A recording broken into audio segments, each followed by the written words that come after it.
Folks, Black Star Network is here. Hold no punches. I'm real revolutionary right now. Support this man, Black Media. He makes sure that our stories are told. Thank you for being the voice of Black America, Roland. Stay black. I love y'all. All momentum we have now, we have to keep this going. The video looks phenomenal. See, there's a difference between Black Star Network and Black-owned media and something like CNN. You can't be Black-owned media and be scared. It's time to be smart. Bring your eyeballs home. You dig?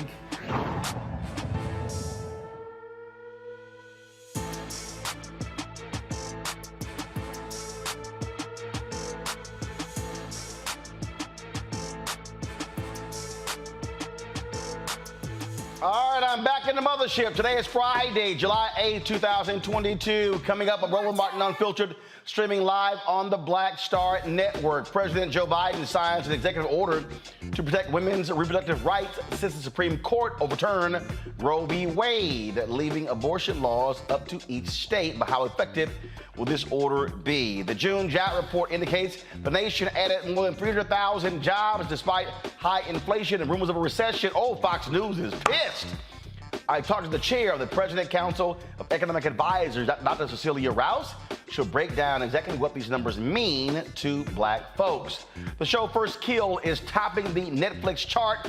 I'll chat with Felicia D. Henderson, the showrunner and head writer of TV's first black family of Monster Hunters. Plus, our Essence recap, courtesy of Coca-Cola. Folks, you'll hear from Sherry Shepherd about her new show, her EP, John Murray. Also, Robin B. talks about getting your health straight. Also, Chef Kwame, they had a culinary competition. I participated in that. And got some other stuff I'm going to show you as well. We had a grand time in New Orleans. And we'll show you all of that in our special. Yo, it is time to bring the funk. I'm Roland Martin Unfiltered on the Black Star Network. Let's go. He's got it. Whatever the miss, he's on it. Whatever it is, he's got the scoop, the fact, the find. And when it breaks, he's right on time and it's rolling. Best believe he's knowing. Putting it down from sports to news to politics. With entertainment just for kicks, he's rolling. It's on go, roll, y'all. It's Roland Martin, rolling with Roland now. He's funk, he's fresh, he's real, the best, you know he's Roland Martin now.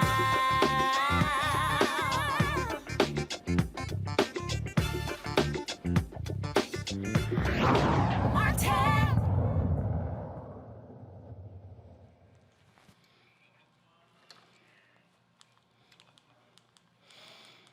All right, folks, today President Joe Biden signed an executive order to protect abortion rights for Americans. 2 weeks ago, the Supreme Court ended a woman's constitutional right to make her decisions about her body. Biden's order calls for the Department of Health and Human Services to submit a status report and create an interagency committee on abortion. It also expands access to contraception, provides free legal representation for abortion providers and those seeking abortions, and has additional protections for reproductive health care data. Now, the president urged Americans to get out and vote to prevent their rights from being taken away. It was about a deep, long-seating antipathy toward Roe and the broader right to privacy.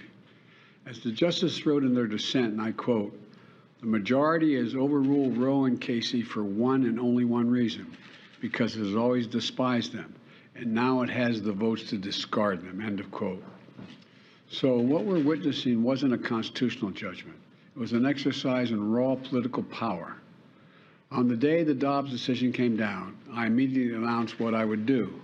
But I also made it clear, based on the reasoning of the court, there is no constitutional right to choose. The only way to fulfill and restore that right for women in this country is by voting, by exercising the power at the ballot box. Let me explain. We need 2 additional pro-choice senators and a pro-choice House to codify Roe as federal law. Your vote can make that a reality. I know it's frustrating, and it made a lot of people very angry, but the truth is this, and it's not just me saying it, it's what the court said. When you read the decision, the court has made clear it will not protect the rights of women, period.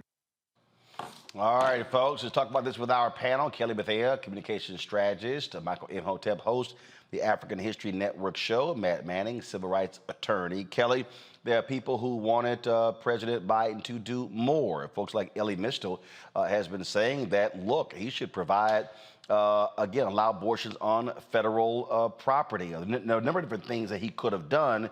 Do you believe that this executive order is an effective one? I won't know if it's effective until we actually see it in effect, but I agree with those who think that he could have done more.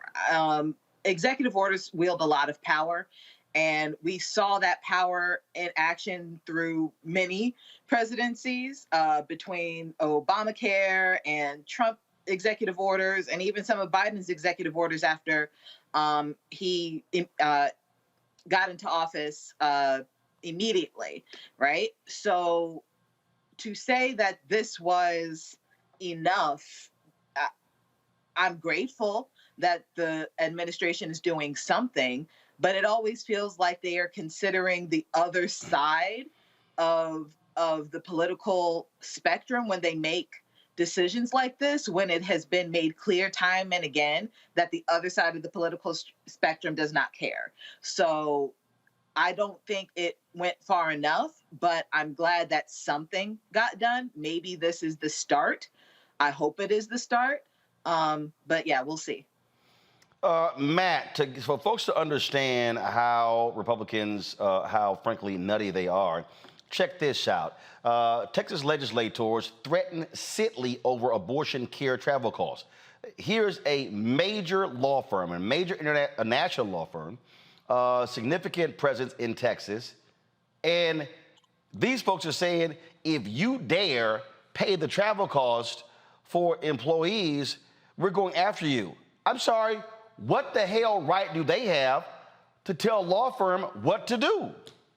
Right. They don't have any right. And what they're trying to do is kind of add to that fear mongering we've already seen with the Texas law that essentially puts a bounty on anyone who, well, before, Roe v. Wade was repealed, they put a bounty on basically anybody who was seeking abortion access here by empowering people to, basically tell on their neighbors or anyone they had credible evidence was seeking an abortion to the tune of a $10,000 fine. So it doesn't surprise me. It's part and parcel with what we've seen the Republicans do.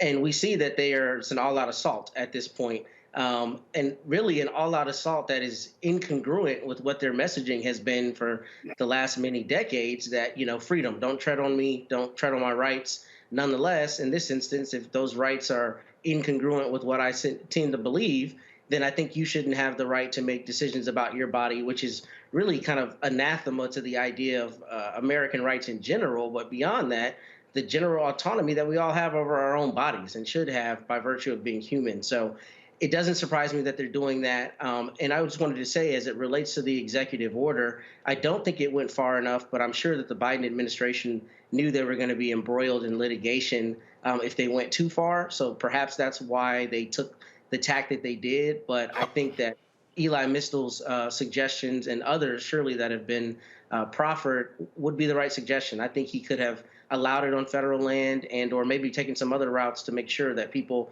have this necessary health care as an option. Here's what I find to be laughable, Michael. Again, this is the letter from Texas, from the Texas Freedom Caucus. They actually said, to the extent that Sitley is facilitating abortions performed in violation of Article 4512.1, it is exposing itself and each of its partners to felony criminal prosecution and disbarment. The letter also details proposed legislation to be introduced in Texas that will impose additional civil and criminal sanctions on law firms that pay for abortions or abortion travel. The Freedom Caucus would like to impose felony criminal sanctions on anyone paying for an abortion, allow private citizens to sue over it, a la SB 8, and any lawyer who furnishes the means for procuring an abortion knowing the purpose intended will face disbarment. Now, here's what's pretty stupid about this, Michael.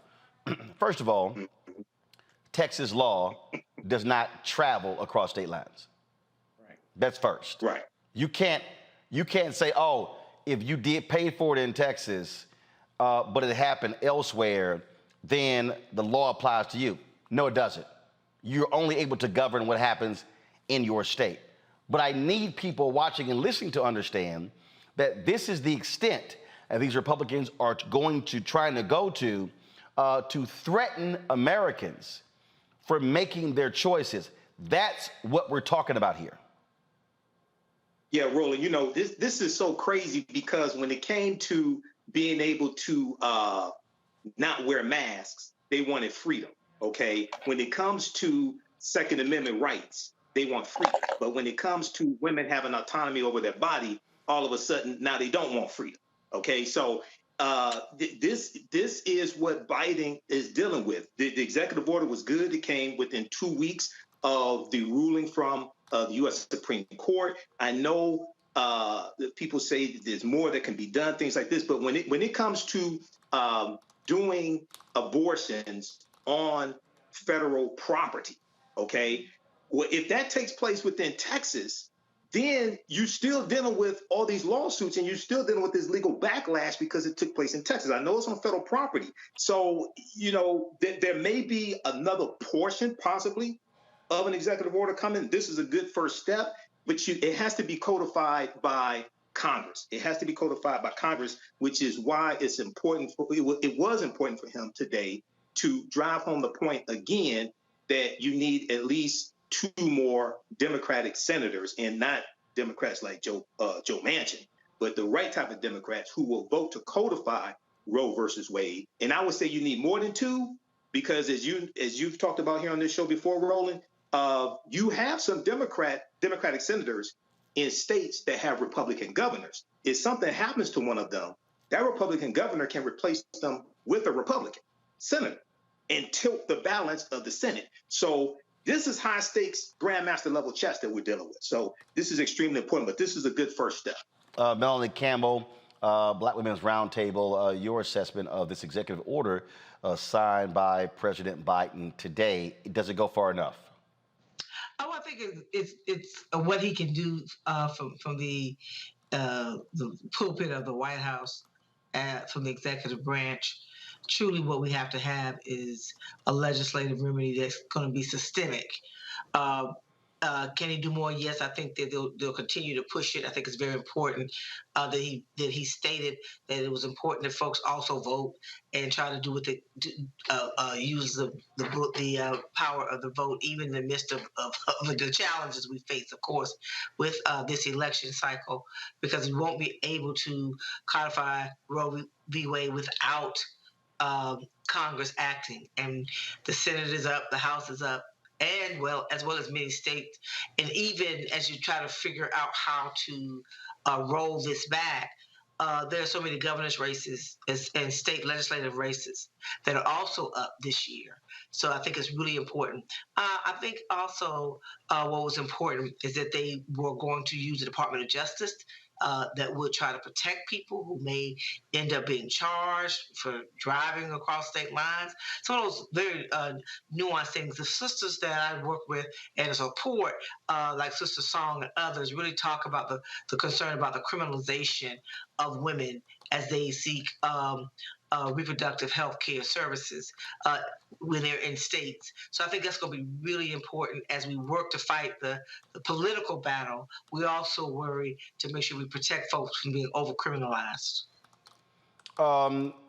What we're now, one of the things, Melanie, that Biden said is that Republicans greatly underestimate the power of women. He believes that this Supreme Court decision is going to be a boon for Democrats, and it is going to really hurt Republicans in November. Agree, disagree? I think I partially agree. I think that there's nuances to that for Black women. There are other really critical issues that impact us, but generally, I think younger women along lines of age, when you're looking at women who are in their reproductive years, having that concern and waking up to it. Roland, one of the things that happened a lot when we were in New Orleans for Essence Festival weekend, the kinds of conversations we were having, there was a sense of urgency by younger women who were trying to figure out now this is really happening. My rights are being taken away. Just trying to figure out what to do and how can what is it that we can do to fight back. And so I think that so I heard a lot of that over the course of the weekend. The issue around our rights and freedoms, whether we're talking about voting rights or reproductive rights, I think the connection to understand that all of our rights and freedoms are under attack or in a situation where they're going to continue to erode rights and freedoms for all of us. And so I think that it will have a role. I think it was seismic. It was such a major shift in rolling back. Just like we were out in the streets a year ago and continue to fight, of course, around voting rights. I think the timing of it is on people's minds when people would normally be thinking about just going to the beach, quite frankly. They're worried about whether or not if something happens, I need to get an abortion or I may be in a hospital or I may have to have those kind of reproductive services to save my life or a family member's life. So it's out there in the ecosystem, and the folks that are showing up. The very first day, Deborah Scott with Georgia Stand Up, who we partnered with around Black Women's Roundtable. Within that hour of that decision, her young people who are interns for her for the summer said, "We want to go out here and do something." So they were out there in front of the Georgia State House protesting. So when you think about the response, I think it will have an effect. That really is the fundamental question, Kelly. You hear Biden talking about vote, vote, vote. But we know 53% of white women voted for Donald Trump in 2016. They came out to support him again in 2020. And so if that's the case, was Biden saying correct? Because the reality is the largest group of voters in America are white voters. I still feel like Biden, in a way, is in this, USA Wonderland where everything is kind of sort of off balance right now, but it'll get better. Meanwhile, the rest of America is like, no, this is what it is right now. I won't have any faith until I see the votes come in. Like, I feel like I learned my lesson after Trump got elected, not to trust in polls, not to trust in much of any type of analysis thus far that says anything outside of, the nitty gritty being, white supremacy is ruling the white people right now. I don't know. Like, I wish that he would get on board with, just kind of not being as bipartisan as he is and just getting done what needs to be done. But like I said, we'll see. Look, Matt, bottom line is this here. White women are going to vote like the way they did in 2016, 2020. Me personally, I don't all of a sudden see these white Republican women going, oh my goodness, this is going to be our most fundamental issue. I don't think so. Now, independent women, that could be the case. So the reality, what I keep saying is you're going to have to see Black and Latino and Asian turnout at a much higher rate. But when it comes to Latinas, you got to factor in the stronghold of the Catholic Church when it comes to their perspective on abortion. I think that's correct, Roland, but I think what remains to be seen is the effect of all of the single issue voters who voted Republican for so long because they were so incensed or otherwise energized around abortion. I do wonder what the aggregate effect of that will be. But to your point, obviously we need more people voting, non-white people voting in mass to make sure that the correct things happen going forward. And one thing I wanted to add that I didn't mention before is I do think that Mr. Biden has a good opportunity to test the bounds of federalism here, because the real fallout of Roe v. Wade is it goes back to the states, right? And you have a patchwork of state policy. So I think one of the things that the federal government can do here is really push those bounds of federalism, because I think Michael alluded to the point earlier, if something were happening on federal land in the state of Texas might try to fight it, but I don't think that the state of Texas would have supremacy over that federal action. So I think that is one place that they can continue to build on not only these protections, but maybe affording the actual right to people despite it being taken away via this new ruling. Michael. Yeah, Roland, Biden got 81 million votes 2020. 61% of his votes came from white people. That was 49 million votes. 20% came from African Americans. That was 16.9 million votes. The intensity right now, and it's going to continue, I think, as we hear, just like there was a story today that MSNBC ran dealing with how one of the drugs that's used to treat cancer is also used to treat for women use it when they've had miscarriages, and how this can be also a drug that gets banned. This is the next step of this. It's not going to stop here, okay? So if you look out in the streets, people are not marching in the streets because of inflation. They're not marching in the streets because of high gas prices. But women are marching in the streets of different races, are marching in the streets because their constitutional right to safe abortions has been taken away. So I think this is different in some respects to 2020, because now you're actually dealing with the Supreme Court ruling and taking away a constitutional right they've had for 50 years, as opposed to in 2020 or 2016, they were saying it could happen. Okay, so I think I'm not saying all white women are going to vote for Biden. That's not what I'm saying. But I think the game has changed here, and this is an opportunity for Democrats and others who see this as wrong to galvanize the support and actually turn this into votes for the right type of Democratic candidate. Melody, what do you make of all of this drama over Supreme Court Justice Brett Kavanaugh having to leave Morton's through the back of the restaurant because he was because of protesters? Folks aboard the right, they're really, really upset. I mean, this is the same person who's vote. The same person that lied. Well, he lied, but also this is the same person whose vote is forcing women to leave certain states to actually get an abortion. I mean, a 10-year-old girl in Ohio was raped, and she can't get one in Ohio. She has to literally go to another state. But just to show you again, how they operate today, in the White House briefing, Press Secretary Jean-Karine Pierre had to deal with Peter Doocy of Fox News, who was just, and again, this is their thing now. It's like, oh my God, how dare you question these Supreme Court justices? Watch this. Protesters to intimidate Supreme Court justices when they're out to eat, like Brett Kavanaugh, who had to sneak out of a steakhouse last night. We have been pretty clear on this. The president has been very clear that we condemn any intimidation of judges in this specific question here. We have condemned that. We have signed. He has signed a piece of legislation making sure that they have the protection that they need. But you never said don't go to their houses. So as long as they're peaceful, would you say don't go to a restaurant that a Supreme Court justice is at?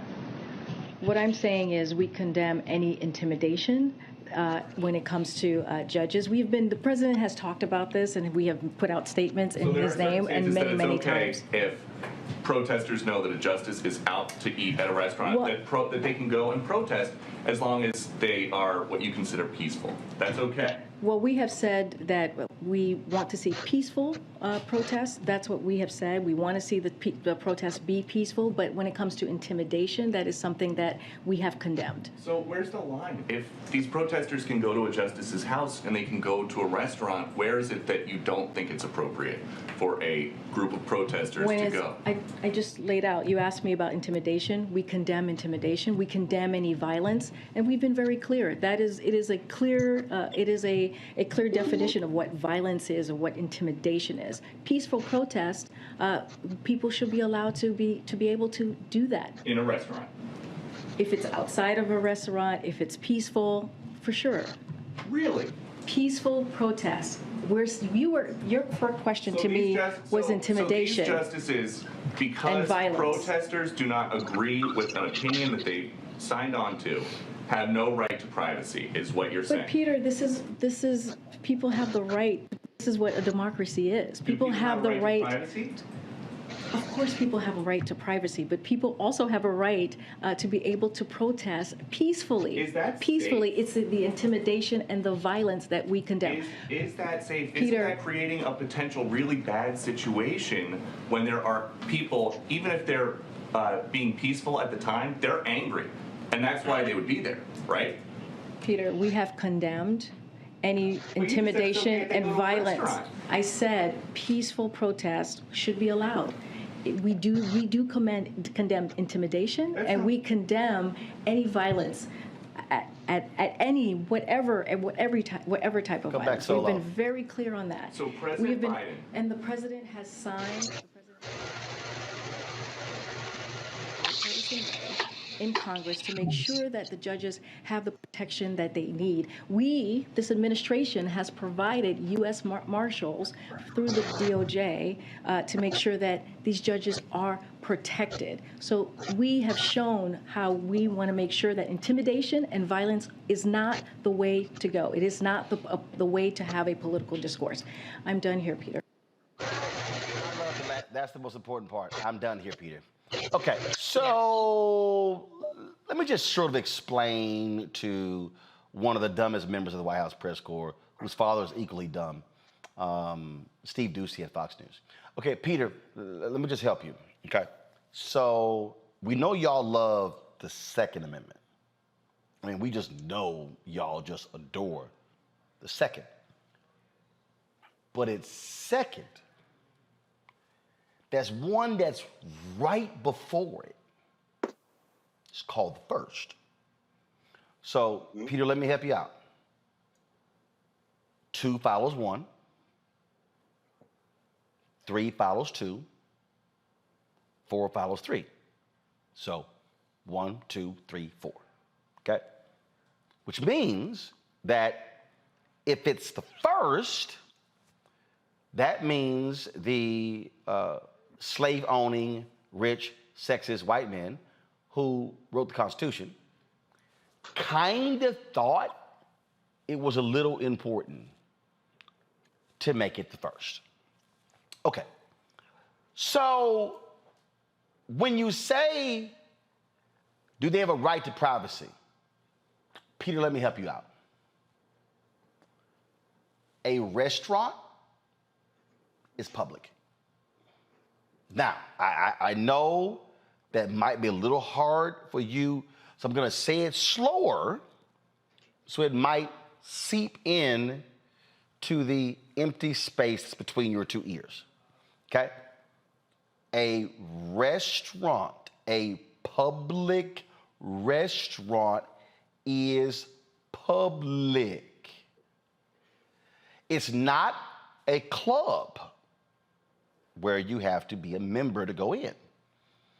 So, yeah, someone can actually protest outside of a restaurant. If they choose to go into the restaurant, well, then management has the right to remove them from the premises. Is that correct, Matt? Just want to make sure the law was straight. That's right. Okay. All right. So they can be removed. So if somebody wants to protest, that thing called the First Amendment kind of helps them, not a little bit, a lot, right, Matt? That's right. Okay.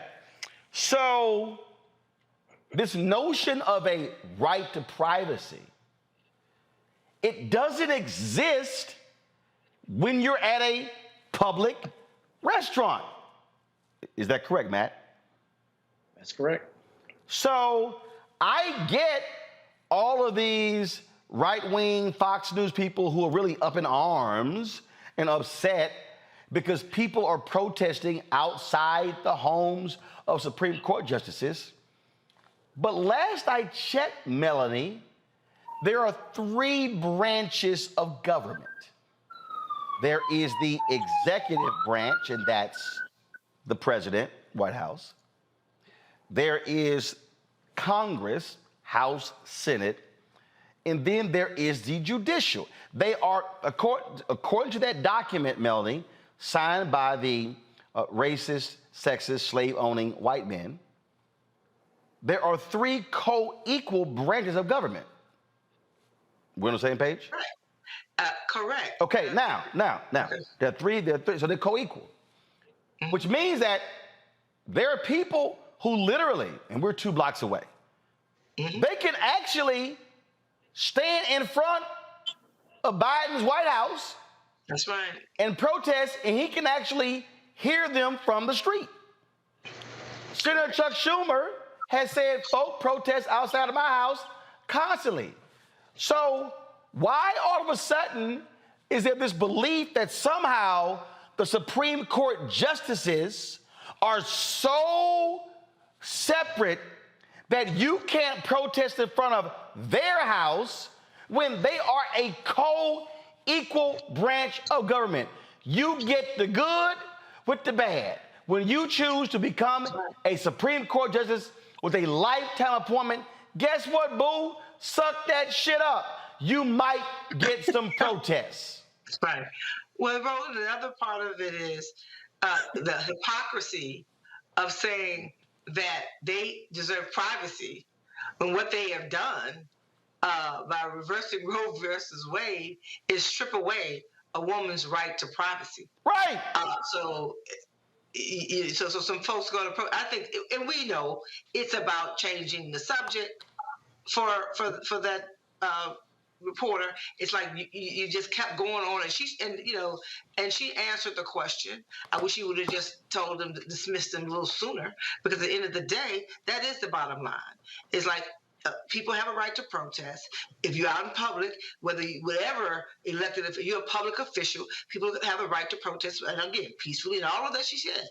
But at the end of the day, how dare you talk about privacy when you have ripped away women's right to privacy to make those decisions with her family or significant other, or just with herself, to be able to do what she needs to do to with her body. The God gave women the power to bring in life into this world, and understand that all that goes with that.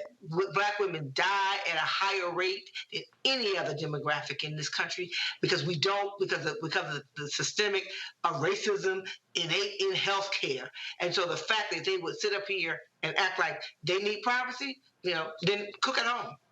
Matt, this is real simple. They are public officials who are being paid by taxpayers. The public has every right, according to the First Amendment, to protest Supreme Court justices. And not only do they have every right, the public has every right in at least 3 places. You have the freedom of speech, you have the freedom to assemble peaceably, and you also have the freedom to petition the government for a redress of grievances. And I would argue that's precisely what this is. If I'm letting you know how dissatisfied I am with your decisions, doesn't matter if you're sitting down eating, in a restaurant or you're out on the street, I have every legal right to tell you how I feel about you and about the bad decisions that you're making.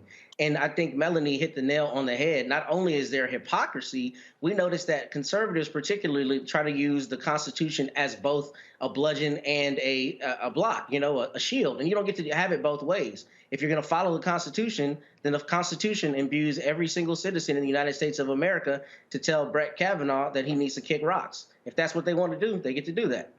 Again, the clutching of pearls, Kelly, is hilarious, as if they don't have the right, they can't be protested. Yes, they can, and frankly, they should. Right. I just don't understand how, the hypocrisy of conservatives calling progressives and the like snowflakes only to complain about a peaceful protest outside of, albeit private residences, but public streets. It's laughable to me. And like Melanie said earlier, they essentially took away the right to privacy, and not just any right to privacy, the most intimate right of privacy being that of between a woman and her doctor. Like, no one is supposed to know about what goes on between that. Like, that's why we have HIPAA and all these laws to protect the right to privacy between a patient and a doctor. So for you to take that most intimate aspect of privacy away to complain about a protester in a public place, and actually try to make the notion that a restaurant is somehow a more private setting than that of a doctor's office, I mean, it like I said, it's laughable. It is absolutely laughable, and he needs to get over it. This is real clear, Michael, and that is, if you don't want to be protested, resign. Resign. Well, if you want privacy, if you truly want privacy, leave the public sector. Now you got privacy. Well, that's one thing that could happen, but that goes for all 9 of the Supreme Court justices. But yes, it does. It does. I think the point that's being made, and I've heard arguments on both sides, but there was a 1950 statute, Title 18, Section 1507 of the U.S. Code. The law that states that it's illegal, quote, with the intent of influencing any judge, end quote, to picket or parade in or near a building or residence occupied or used by such judge, juror, witness, or court officer, or with such intent to resort to any other demonstration in or near any such building or residence. I get the First Amendment, the limitations on the First Amendment, like you can't yell fire in the crowded theater, you can't yell bomb on an airplane, but there's a U.S. Code as well that governs protesting outside of a Supreme Court justice's home, et cetera. So even though I loathe and abhor Fox News, even though I loathe and abhor Peter Ducey, but there is federal law. Now, maybe this has to be adjudicated. Maybe this has to be tested in court, et cetera. But the people who make the argument that it's illegal to protest outside of a Supreme Court justice's home, they're citing Title 18, Section 1507 of the U.S. Code. No. But here's the problem. Mm-hmm. The problem is this is a decision that has already been made, right? The genesis of that law is trying not to intimidate the judges. But if the judge has already made a decision, I don't think there's a prohibition against going and saying, you made a decision that I don't like. Now, I think your point is valid, Michael, as it relates to subsequent decisions that might come, but you'd have to be a pretty intrepid prosecutor to try to argue that I somehow influenced the decision I didn't know was coming down the pike. I think this is a different scenario. But keep in mind, Matt, there were protests outside of the Supreme Court justice's home while we were waiting for the decision. After the draft from Justice Alito was released, there were protests outside of the Supreme Court justice's home, like Brett Kavanaugh, before the actual verdict came down. Okay? No, not before it came down, before it was released. They could have look. The bottom line. The bottom line is here. The whole notion you can't protest outside the home is utter bullshit. Okay, that's what it is. It's bullshit. You can protest. Now, if you want to say, I don't think it's right, that's fine. But here's the whole point. This is just very simple. If you can protest outside of Biden's house, executive branch, that's fine. You can protest outside of Schumer's house, that's congressional, that's fine. The Supreme Court, they are public officials. Part of the problem here is that the Supreme Court has actually screwed themselves because they were always held in such high regard. Now we're seeing that you have no ethical standards there, where they frankly self-report. They can recuse themselves only by their own choosing. So what should happen? There should be an ethics guideline even for the Supreme Court. There are ethical guidelines for other federal judges. They, the way it's positioned, can do whatever the hell they want, and that's a problem. They are a co-equal branch of government and should be held accountable to ethics. And so I would hope Congress would have the guts to say, y'all don't do it yourself, fine, we'll pass it. But if you got ethics laws in the House and the Senate and the White House and for other federal judges, the Supreme Court should have them as well. Melanie Campbell, we appreciate you joining us to talk about this story, and we'll continue to follow. Thank you so very much. All right, folks, got to go to a break. When we come back, more on Roland Martin Unfiltered right here on the Black Star Network.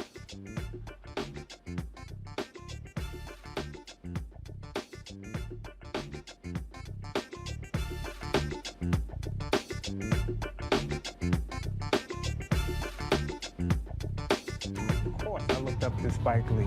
Of course, who didn't? I mean, he's a genius.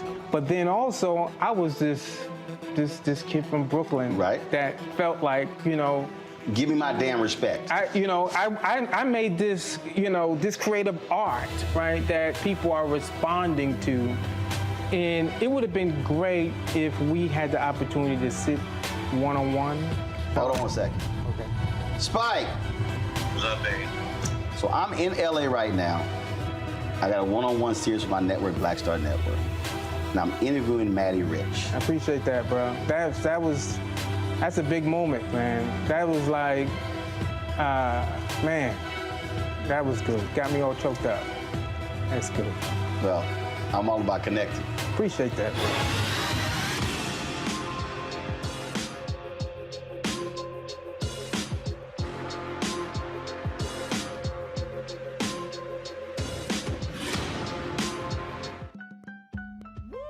We're all impacted by the culture, whether we know it or not. From politics to music and entertainment, it's a huge part of our lives, and we're going to talk about it every day right here on The Culture with me, Faraji Muhammad, only on the Black Star Network.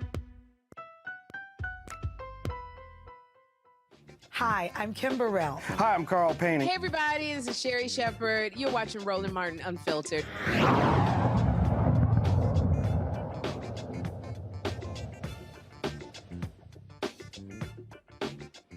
All right, y'all, jobs report dropped today, and guess what? Ooh, the folks at Fox News were really pissed off because they were sitting here getting ready to say, oh my goodness, we're gonna be seeing a significant bad jobs report. Remember they said the exact same thing last month?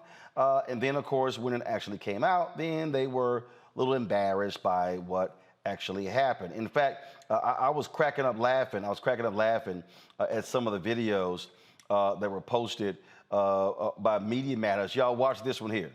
100,000 more than what was expected. The problem is that Americans are actually dipping into their savings because of inflation. So they're running out of their savings. What do you do when you're at home and you run out of savings? You go back to work. So we might be in a recession, and that means that a lot of those 11 million job openings will dry up. This is some recession we're having, isn't it? Yeah. I mean, right. 372,000 jobs. I just have a hard time calling a recession with a 3.6% unemployment rate and 372,000 jobs, an average job growth over the course of the year of 456,000 every month. 100,000 more than. So that's another video I had got to show y'all that I thought was really funny. And so, the jobs report drops around 9:30 Eastern on the first Friday of each month. So check this one out. Again, this is all for shits and giggles. The White House is bracing for what's expected to be an underwhelming June jobs report due out in a little over 2 hours. The data is projected to show the weakest job growth since April 2021. 2 hours later. The new monthly jobs report beating expectations. The U.S. adding 372,000 jobs last month. 5 minutes later. But we'll see if this is the last strong report that we see before evidence of a recession, Bill. Okay. Mixed story, in my view. Are we dipping or dropping or going the other way? Maria, thank you so much. Great analysis. The White House is bracing for what's expected to be an underwhelming. I'm sorry. Are we dipping or dropping? Did y'all dumbasses see that? I'm just... Again, y'all, these people are absolutely laughable. I did have a chance to catch up with Dr. Cecilia Rouse. She is the head of President Joe Biden's White House Council of Economic Advisors. Here's our conversation. Doc, let's get to it. Your haters were going, oh my God, we're going to see numbers drop. The recession is beginning. Mostly people at Fox News and Fox Business. But they were in for a rude awakening. They were. So they were expecting, forecasters were expecting job growth in June to have been about 250,000 jobs. Instead, we had growth overall of 372,000 jobs. That actually masked that the private sector actually increased employment by 381,000. We saw a little bit of drop of employment in the federal government sector. So overall, it's a report that suggests that the labor market continues to be robust. We have had a historic recovery from the pandemic recession with this fastest growth in employment in several decades, fastest recovery in labor force participation from the last several recessions. We look at unemployment. The unemployment rate remained at 3.6%. We did see a slight tick down in labor force participation. That can be a little noisy from month to month, but we would like to see more people getting back into the labor force, whether they're looking for work or actually have a job. But overall, this report reflects that we are, almost recovered from the pandemic. In fact, the private sector job growth puts us above the employment level before the pandemic started. Let's talk about Black unemployment rate. I saw Dr. William Spriggs stating that Black labor force participation is on the uptick, and then again, in terms of what is it showing? He said, "quote Black labor force participation is highly sensitive to whether employers are actually hiring. So it was a strong sign when it was surging earlier this year and went above whites in June. However, it failed. That is a sign of frustration with employers in hiring." Well, look, what we saw in terms of the labor market for Black Americans is from 6.2% to 5.8%. So that is a decrease in the number of, or the percentage of Blacks who were looking for a job and couldn't find one. At the same time, what Dr. Spriggs is referring to is the fact that there was a slight uptick in the percentage of people who decided that they were not participating in the labor market. He's right that for Black people, they can be very frustrating when they don't believe that there are jobs for which they'll be hired. But at the same time, I would flag that these numbers vary from month to month. And so at the Council of Economic Advisors, we like to look over periods of time and not get overly focused on the ups and downs from month to month. And if we look back over the pandemic, we know that the unemployment rate for Blacks has fallen dramatically, faster than in the prior several recessions. And we know that the employment rate has also increased dramatically. So this is still a strong report. Obviously, we want to be watching and paying close attention to how the labor market evolves for all Americans, but especially for our most vulnerable, including Black Americans. But this report reflects still a strong report as I read it. Wages. What does this report tell us about wages? So what this report said was that from month on month, we had an increase of about 0.3%. That is actually a slight deceleration from 0.4% in the month prior.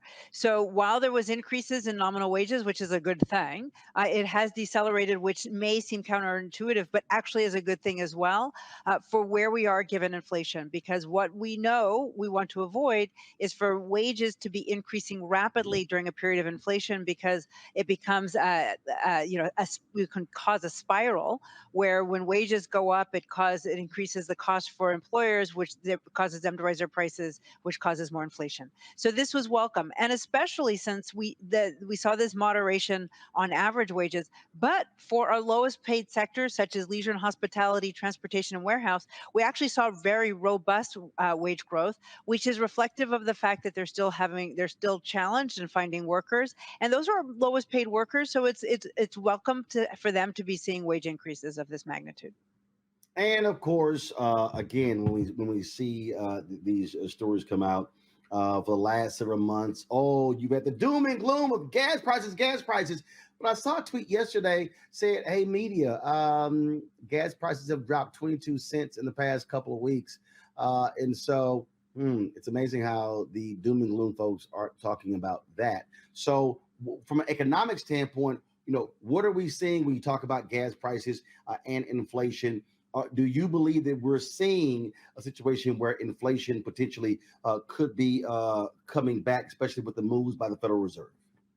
Well, the Federal Reserve is focused on taming inflation, and the president very much respects that is the role of the Federal Reserve. He himself is doing what he can, whether that's by trying to lower prescription drug costs, lower childcare costs, by giving the Fed their independence, and by reducing the deficit, which is another way of ensuring that there's not too much fiscal stimulus, as we call it, too much. The federal government isn't trying to prop up demand inadvertently. The president wants to do so by raising taxes on the very wealthiest. And for corporations, not only is it fair, but it helps to raise revenues to make the kinds of investments in our economy that we know are so important.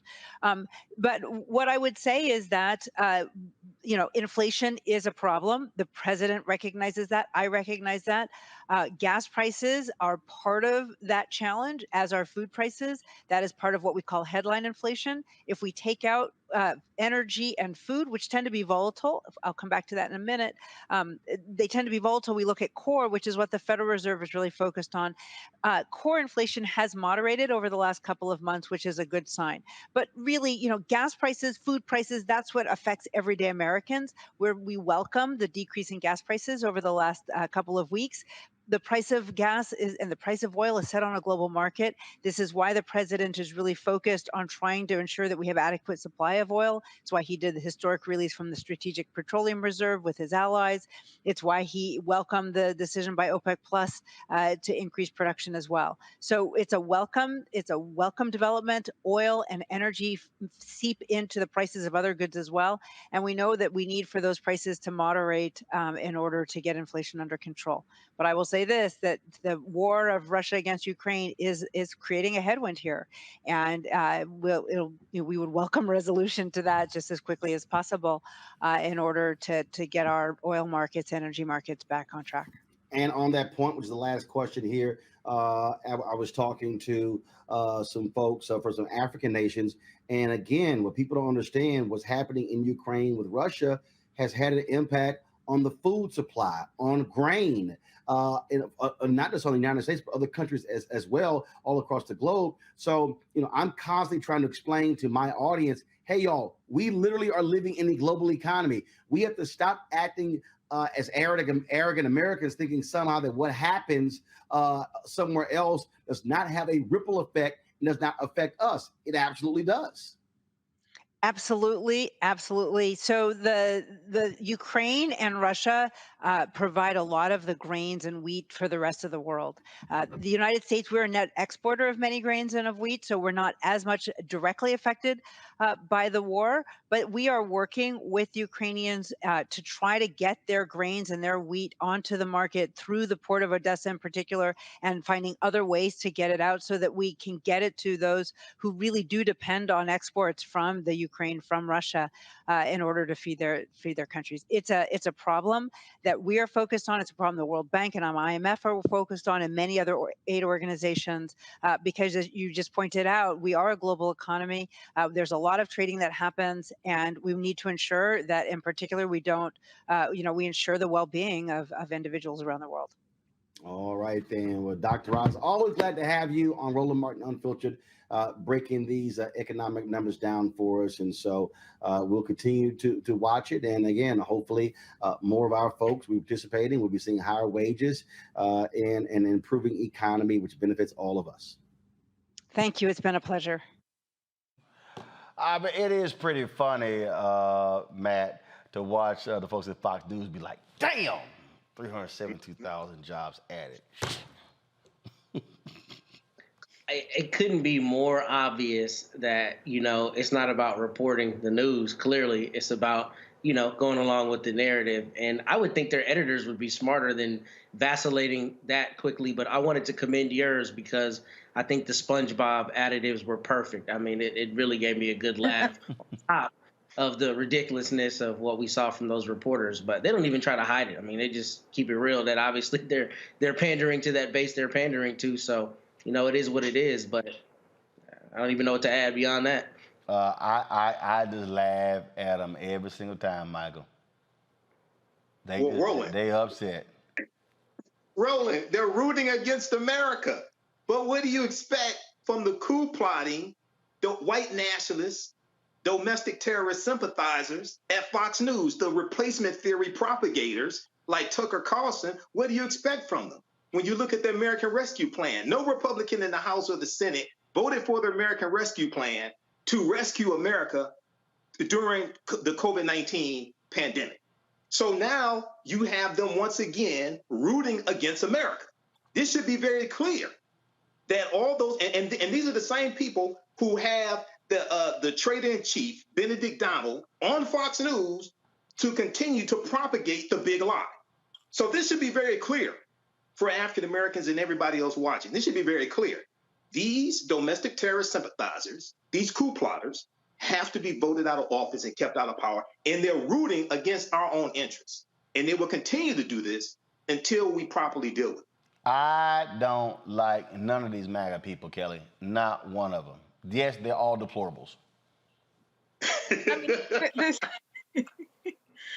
there's not much to like, especially when they ascribe to lies as though it were the truth. I mean, this is the same group of people who brought out Kellyanne Conway and alternative facts. I will never forget that because that was the dumbest thing I had ever seen on national television, but I digress. I don't expect anything less from news outlets that have actively spread the lie that is Donald Trump. Yeah.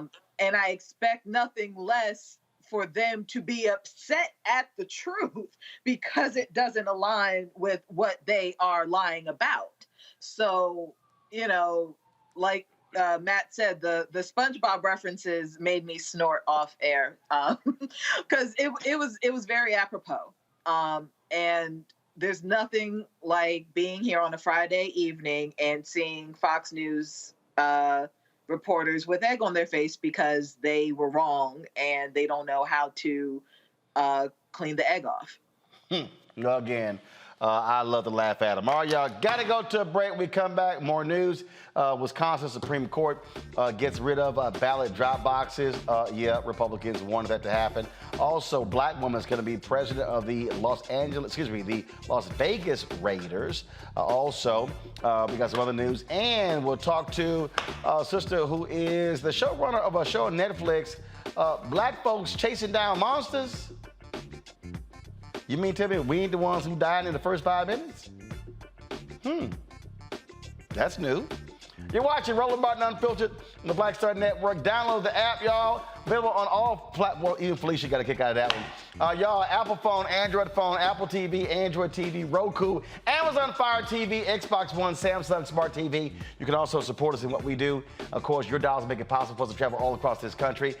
See your check and money orders too. P.O. Box 57196, Washington, D.C. 20037-0196. Cash App, $RM Unfiltered. PayPal's are Martin Unfiltered. Venmo's RM Unfiltered. Zelle is Roland at RolandSMartin.com. Roland at RolandMartinUnfiltered.com. We'll be right back.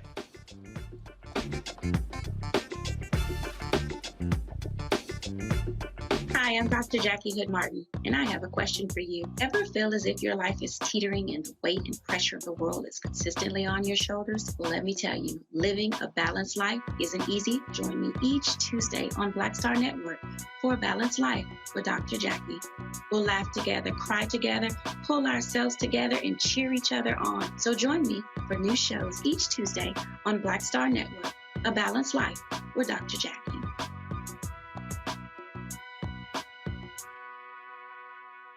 Pull up a chair, take your seat. The Black Tape with me, Dr. Greg Carr, here on the Black Star Network.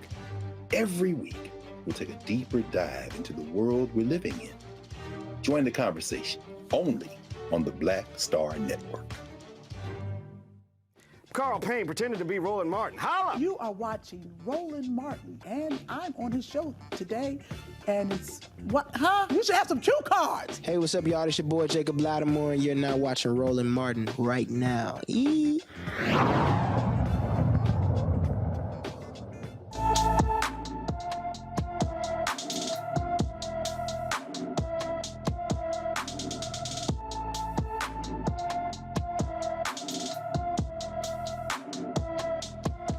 The Tulsa, Oklahoma Police Department believes Indigo Lucky's parents kidnapped her on May 6th of this year and could be in California. The 2-year-old is 2 feet 6 inches tall, weighs 35 pounds, with brown hair and brown eyes. Anyone with information about Indigo Lucky should call the Tulsa Police Department at 918-596-9222. All right, y'all. I was telling y'all about this new show on Netflix where black folks, that's right, chasing down monsters. It's called First Kill. Check out this trailer for the supernatural teen drama. I'm from a lineage thousands of years old of the best monster hunters to ever walk the earth. Even on good days, I feel like I still don't fit in. Like everyone else has it all figured out. Oh yeah, that. I haven't told anyone, of course. You are a legacy vampire. Made vampires would love to see their reflection in a mirror. We're hunters. More importantly, you're my daughter. Which is why we've decided you're ready for your first kill. Here's to killing monsters. Your body is changing. Yeah, my body. But very soon, you are going to have to make your first kill. Hi, it's Juliet, right? Yeah, you're Calliope? Well, Cal's good. Who are you, Calliope? Where'd you come from? Addicted to loving you. How does it feel? You're nothing like the monsters I grew up hating. I just want to live my life. We can't be together. It won't work. I've forbidden you from seeing her. We're not supposed to be. I know my feelings for you are real. Juliet and every legacy in Savannah dies tonight. Run now! I'll kill for you.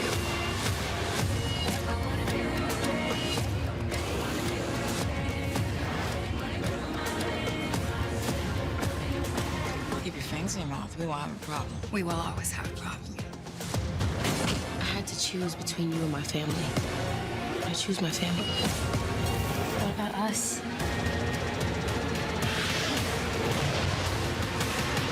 Faced everyone, monster and human, who tried to come between us. We got this. I'll kill for you. All right, joining us right now is Felicia Henderson. Felicia, glad to have you on the show. What's happening? Not much. It's so good to see you. I can always count on you, my Divine Nine brother, to represent. Come on now, you know I'm always do that, and so it got to do that. So tell me about this show, because normally in these old scary ass shows, black people we dead, and the credits ain't even finished rolling. You know it. You know it. It's the biggest reason that I was drawn to this, actually, is, I read the script. I didn't have time to read the script. My manager kept saying, will you please read it? I promise you it's different. And I got to it. I got halfway through it, and I called him right away. I was like, the monster hunters are black? And it's a whole family. It's not just that one character who's the sidekick. So to have a black family at the center of this, I was in. So, okay, so this is a lot different than what you've normally done. You know what? Yes and no. I will tell you, I'm a comic book nerd from childhood. And I wrote comic books for DC Comics for a while. I wrote Teen Titans and Static Shock. And so I've been doing that. I don't talk about it a lot. It's sort of my side for fun gig. And, I wrote on The Punisher for Netflix. And I'm also right now adapting another Demon Hunters show. And in some ways, Roland, hear me out, it's sort of the child of something like Soul Food, that had a black family at the center. But it was time to move such a black family to the center of a genre show. It's, one of the few places in that supernatural where we are still not normalized. Our presence, anyway, in such shows is still not normalized. So for me, getting an opportunity to tell a story about a black family in genre is my sweet spot. Okay, let's get some questions here. I'm trying to see. Let's see who is the geekiest out of the three panelists today. That's probably you, Matt. I knew you was coming right here, Roland. I knew it. Let me first thank you for giving us Virgil Hawkins, the dopest superhero Static Shock of all time. So thank you for your work on that. Told y'all. You knew it. Hey, I love Static Shock. We're friends for life. I already feel that. We're going to be friends for life. I appreciate that. But my question for you is, did y'all find any difficulty in selling Netflix on, taking a new direction, particularly as you mentioned, putting a Black family at the center of the genre show? Sometimes we see backlash in media and on social media when you have, particularly in the superhero genre, people responding adversely, right? Saying either the character shouldn't be Black or Black voices shouldn't be centered. So what, if any, pushback did y'all have in that respect when it was being pitched to Netflix? Thank you. That's a good question. And, the good and the bad of it is it comes from a short story that was written by a New York Times best-selling author. So Victoria Schwab. So that had happened, and she's so successful in that space that it was hard to deny her, and that Netflix wanted to be in business with her. So that helped quite a bit. So that it was baked in, you know what I mean? By the time it got to TV, it was adapting something that existed by a writer who's very successful. So that made it not so. And then you're also just in a space where outlets are trying to be more inclusive, are trying to do things, particularly at some place like Netflix, that reflects the way the world looks. Let's go to, Michael, we know you're the second biggest geek on this panel. This is my kind of panel, yay! Like to pick on me because I'm a Sigma. How you doing, Sister Felicia? I'm good. Well, this Delta sister loves her Sigma brothers. and we love the Deltas as well. So first of all, I got to tell you, Showtime, Soul Food is one of my all-time favorite shows. Okay, so I love Soul Food. I got rid of Showtime after they canceled. Okay, me too. Explain to people, because this is the first I've heard of this show when I got the information for today's rundown of what we're going to talk about. Explain to people who have not seen this show before why they should tune in, especially African Americans, why they should tune into this show. And I have to get Netflix back again to watch it, so I guess I'll get Netflix also again. But explain to people why you use somebody's password. No, I used to work for Netflix, Roland, so I don't do that. But anyway, that's a whole damn well you sharing. Okay. Thank you so much. Thank you. Thank you so much. I had to get 2 accounts because there were so many folks, trying to share. I have now 1 account just for folks to share. Damn, that's a damn shame. First Kill basically, particularly like you said, why Black folks should tune in. One is the obvious thing we just talked about, is that at the center of this show is a Black family. It also is an opportunity to be subversive, in that monsters versus monster hunters stand in for all kinds of intolerance and racism and things that we have experienced, so that when you hear, the white family say when Juliet brings Calliope home, why would you bring that girl in my house? It's still very, very relatable, even though we may not be vampires and vampire hunters. We've heard that line because of what we look like or what we are.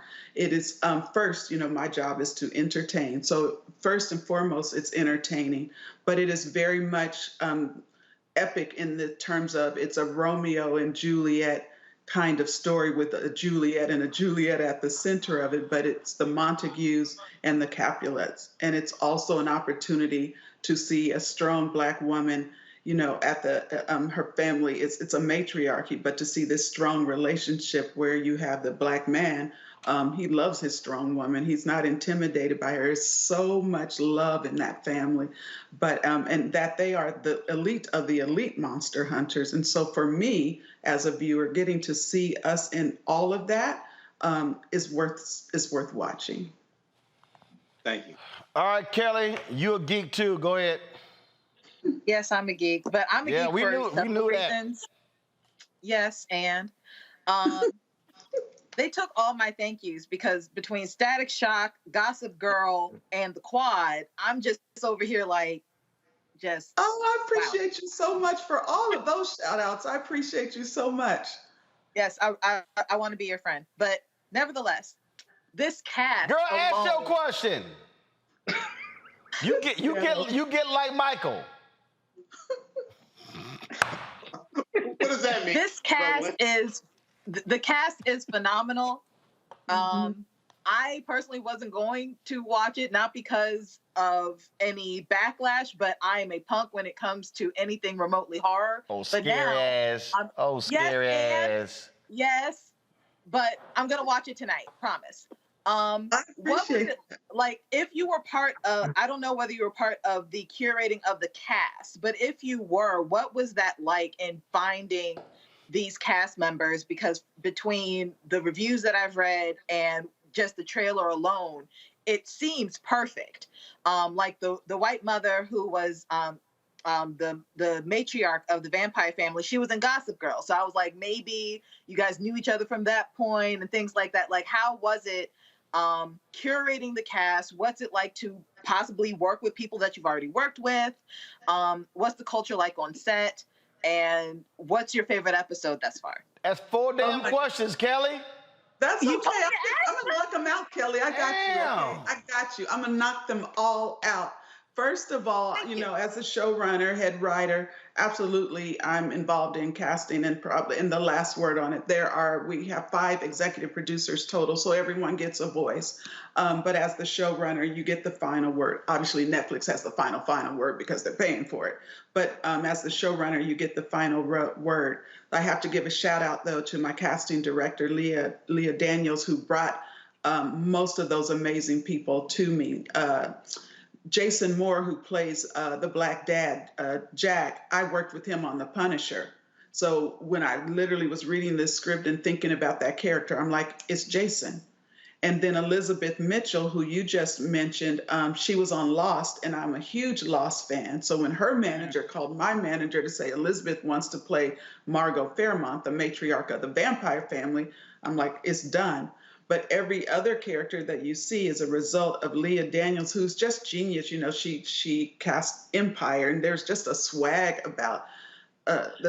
about the way she casts. And and Alban Weiss, who plays Talia, the Black mother, she's in Hamilton, and I love theater actors because they always know their lines and they always come to work. But and we were, casting during COVID, so we had to do it on Zoom. Wow. We couldn't even, and so it was like you and me right now, on screen, and the actors had to turn and look and, and look like they were together. So that really showed you, do they have chemistry? If they could have chemistry on Zoom, then you knew they were going to have chemistry in real life. And in terms of working behind the scenes, this is truly the most grateful, happy, accommodating, hardworking cast I have ever worked with. They very much feel like family. We have a text chain that we're always texting each other every week. Even though we finished shooting in August of last year, but and we were very close because we started shooting COVID pre-vaccines for all. So we were bonded, and we made a pact that no one's going to do anything dumb. We go to work and we go home and we come to work so that we could keep each other safe, and that no one got COVID and then the show would have to shut down. So it just made us all very close. And again, when it was tough, when it was hard, when, the line producer was suggesting it's time to shut down, this is too hard, I kept going because this cast was so incredible and working so hard. All right, gotta ask you this here after Kelly's 18 questions.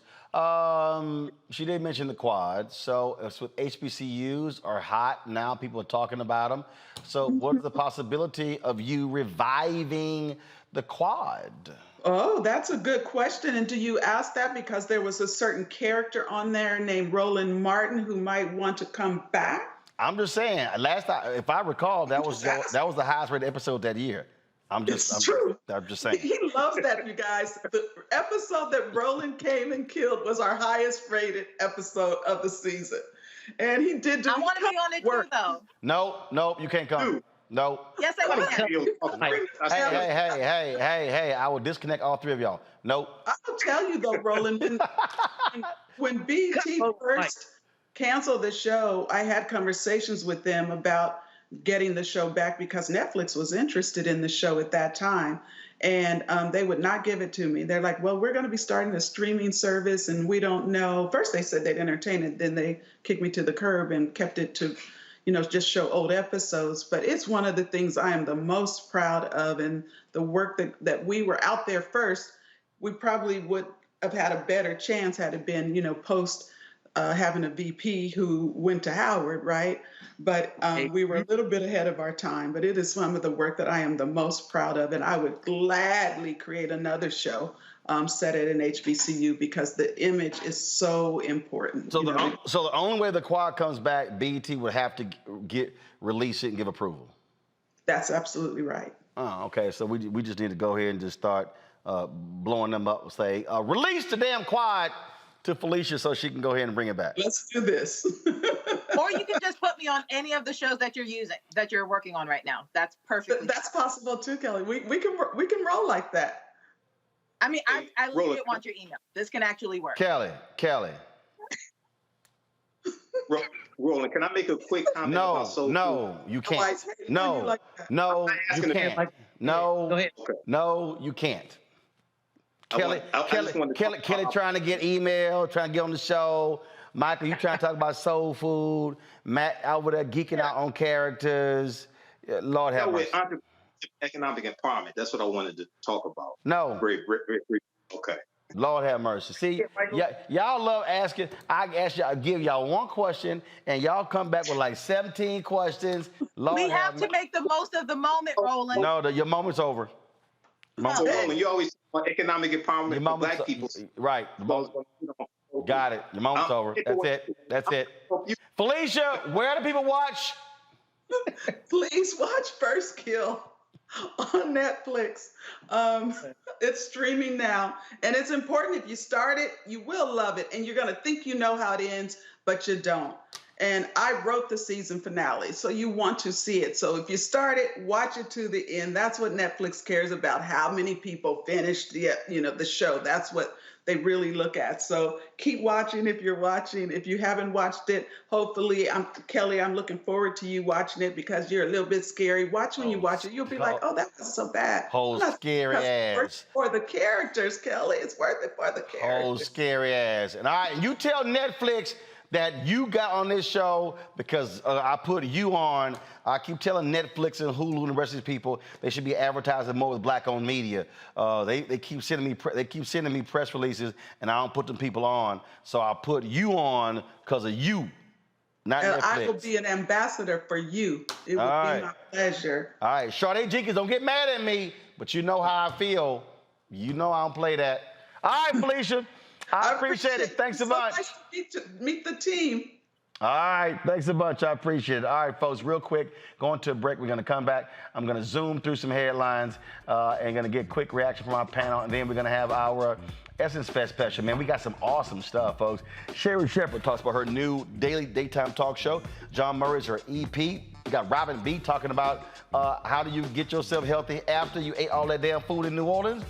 From Essence, and we got some other fabulous stuff to show you as well, folks. You're watching Roland Martin Unfiltered right here on the Black Star Network. Back in a moment.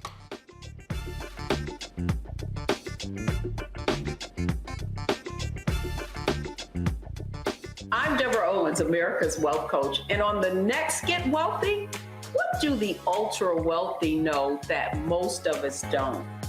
Well, the truth is that there is financial exclusion, and unfortunately, far too many Black folks haven't had access to this knowledge, and that's exactly what we're going to talk about on our next Get Wealthy with Melinda Hightower, a banker who's doing something to share exactly what you need to do to make it into the high net worth status. They weren't just saving just to save, they were saving for a purpose. That's right here on Get Wealthy with me, America's Wealth Coach, only on Black Star Network. We're all impacted by the culture, whether we know it or not. From politics to music and entertainment, it's a huge part of our lives, and we're going to talk about it every day right here on The Culture with me, Faraji Muhammad, only on the Black Star Network.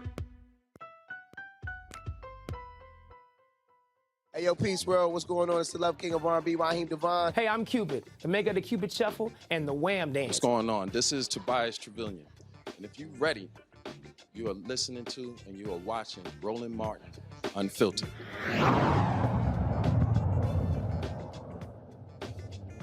All right, right, the Wisconsin Supreme Court bans unmanned ballot drop-off boxes. The ruling comes as many new voter restriction laws arise after the false accusations of voter fraud in the 2020 presidential election. This ruling is expected to impact the 2024 election significantly and make Wisconsin a battleground state. Wisconsin's Democratic Chair Ben Wickler said this is about the state's highest court ruling. He said, no matter their politics, those who believe in democracy strive to ensure that every eligible voter can cast a ballot. With its ruling today, the Wisconsin Supreme Court is making it more difficult to vote. It's a slap in the face of democracy itself. Where's the graphic, y'all? Come on. We know this decision will impact people with disabilities, seniors, people living in rural communities, people with limited means, few transportation options, and inflexible work schedules, who are disproportionately young people and people of color. Ballot boxes can only be placed in election offices, and no one other than the voter can return a ballot in person. However, ballots may be mailed in. We know it's all bullshit, Matt. They just pissed off with the turnout, and then they want to shrink the electorate as much as they can. More of the same, try to keep the people away from their voice, which is the ballot box. This doesn't surprise me, and it's disgusting. Indeed, indeed. All right, y'all. The University of Central Florida's English department suspends its anti-racism statement for violating Governor Ron DeSantis' Stop Woke Act. The department made the statement in 2021 in solidarity with the Black Lives Matter movement, with initiatives to represent and support writers and students of color. DeSantis signed the Stop Woke Act into law to ban schools and businesses from, as he put it, teaching any group is a, quote, person by his or her race, color, national origin, or sex is inherently racist, sexist, or oppressive, whether consciously or unconsciously, and it's a piece of crap. The law was enacted on July 1st. Your reaction, Michael? Well, Florida needs to be desanitized, Roland. And this is an example, once again, of the culture wars being waged by the GOP. We know Ron DeSantis wants to run for president. He's up for re-election November 2022 for governor. And this is an example of how elections have consequences. This was something good that the department did. And you have white supremacists like Ron DeSantis, who has a problem with it. So he must be defeated at the ballot box. Absolutely. Lisa Holder White is the first black woman justice on the Illinois Supreme Court. White, sworn in Thursday, will replace Justice Rita Garman, the state's longest-serving Supreme Court justice. White's appointment comes just a week after Justice Ketanji Brown Jackson was the first black woman appointed to the United States Supreme Court. Before being appointed to Illinois Supreme Court, White became the first black judge in the 6th Judicial Circuit in 2001. She was also the first black justice in the Illinois Appellate Court, the 4th District, in 2013. Holder White will hold the seat until December 2024. She plans to then run for a 10-year term during the November election. Kelly. I think it's fantastic. And you know, everyone knows this on this show, but we absolutely need more black women judges on the bench, because you get that perspective of really the real world, and they are able to interpret the law in that context. So congratulations to her. I'm sure she's going to be absolutely phenomenal. And I've no doubt that there are going to be a lot more fairer rulings on the bench from now on, so long as she's on the bench. All right, folks, and speaking of first, Sandra Douglas Morgan becomes the first black female president of an NFL franchise. Morgan will serve as the Las Vegas Raiders' newest team president. Morgan has spent 20 years as a practicing attorney in Las Vegas and recently served as chairwoman of the Nevada Gaming Control Board and North Las Vegas city attorney. In a news conference today, Morgan says she's used to being the first in many positions in her life. You know, I have been the first in other positions that I've held, whether it be city attorney or the Gaming Control Board. I definitely never want to be the last, and I want to get to a point, obviously, where there is no more firsts.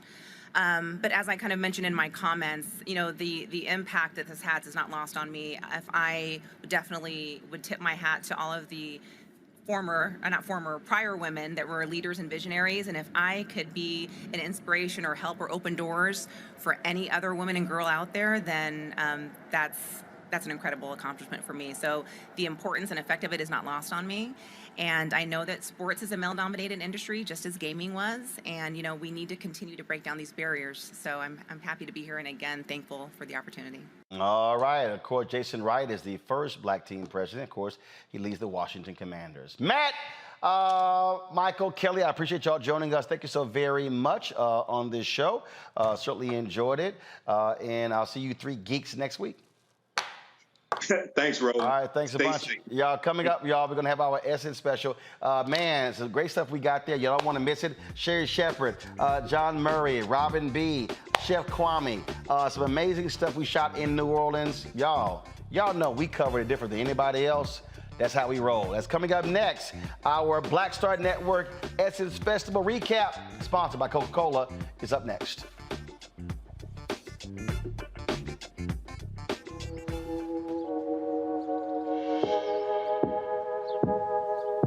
Hold fast to dreams. For if dreams die, life is a broken-winged bird that cannot fly. Hold fast to dreams.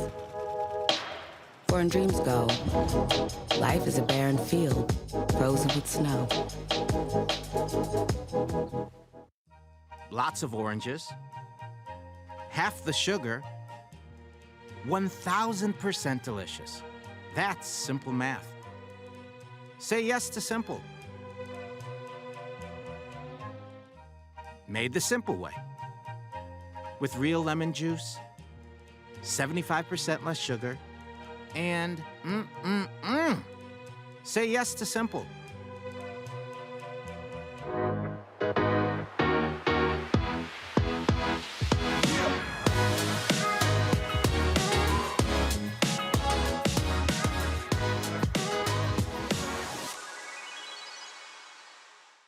Pull up a chair, take your seat.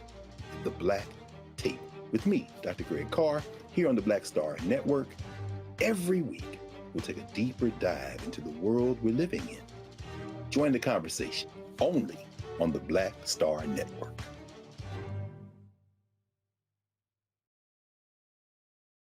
Hi, I'm Dr. Jackie Hood Martin, and I have a question for you. Ever feel as if your life is teetering and the weight and pressure of the world is consistently on your shoulders? Well, let me tell you, living a balanced life isn't easy. Join me each Tuesday on Black Star Network for A Balanced Life with Dr. Jackie.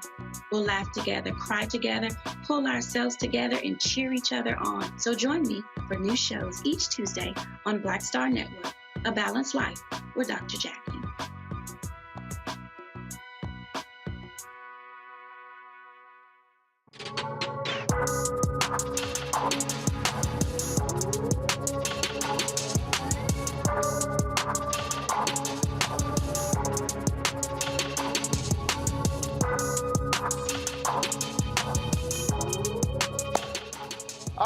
The Black Star Network we were in New Orleans for Essence Fest, covering everything in partnership with our friends at Coca-Cola. We had an absolute blast.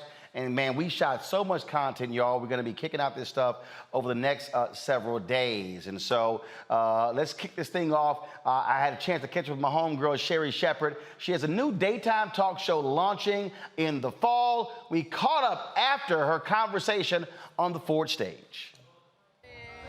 All colorful. I don't want to get makeup on you. I'm good. I'm sitting here seeing your little workout videos, you know, your little bouncy videos. Oh my gosh, I love you so much, Roland. What's up, baby? Nothing, and I'm so glad to see you. You can't do Essence without seeing Roland Martin. Like, you can't do any event. You can't do the Tom Joyner Morning Show cruise without Roland Martin. You can't do any of the Except for the year Tom banned me. Except for the year you got banned. Yeah, that was 2 years. Can't stand banned. He can't stay banned. But Ford was like, we're rolling. We're rolling. There we go. It's just like Ford proud, Roland proud. Come on now. So it was really nice seeing you. It's like, you know you home. You know everything gonna be all right when you see Roland Martin. Wait a minute. So Guy Torrey, I was in a hotel breakfast. He was like, you going to a Maze concert? I was thinking Frankie Beverly. I'm like, is Frankie Beverly here? Roland the one got on all white. No, I told Guy I'm gonna be on stage. You gonna, and that's Roland. Cause see, in Essence, I literally hop on other people's stages. You do. See, they ain't gonna call me. I was gonna invite you up, but you disappeared. No. When y'all were done, I was gonna come back and do an interview. But the play date people, I've been on stage with them many times here. Okay, and see, this is Roland. You know you home when you see Roland Martin. It's family reunion. All right, so you got all kind of stuff happening, but I'm excited about the show. You said something on stage that was powerful when you said 18 years of no, and for me, I remember when CNN said, we're not gonna do a show with you. Right. And literally, I was on the phone with Jonathan Rogers, not even 100 feet. And he said, well, we're going to launch a show on TV One. That's right. And that's the deal. And so now, have my own network, I'm launching other people's shows. Exactly. Damn, waiting on somebody else giving us permission. That's it. Don't wait on anybody else to give you permission, because in the time of doing what I'm supposed to do, I did other things that still led me to being ready. So when people say, are you ready? I absolutely am ready. I've been doing my stand-up comedy. I did The View for 7 years. I know the grind, as you do, of doing a daily talk show. I've done Dish Nation. It's like, so it's all these things where I can see where God has been at work preparing me. Because 18 years ago, I didn't know what I was doing. So yes, I feel like don't give up. Don't give up the dream. It just may be not yet. You see, what I love is when we do these shows, somebody else is deciding. Yes. So the ability to say, no, I see this thing different from you, so we're going to have this guest and this guest and having a different conversation. Yes, and that's the thing about knowing who you are.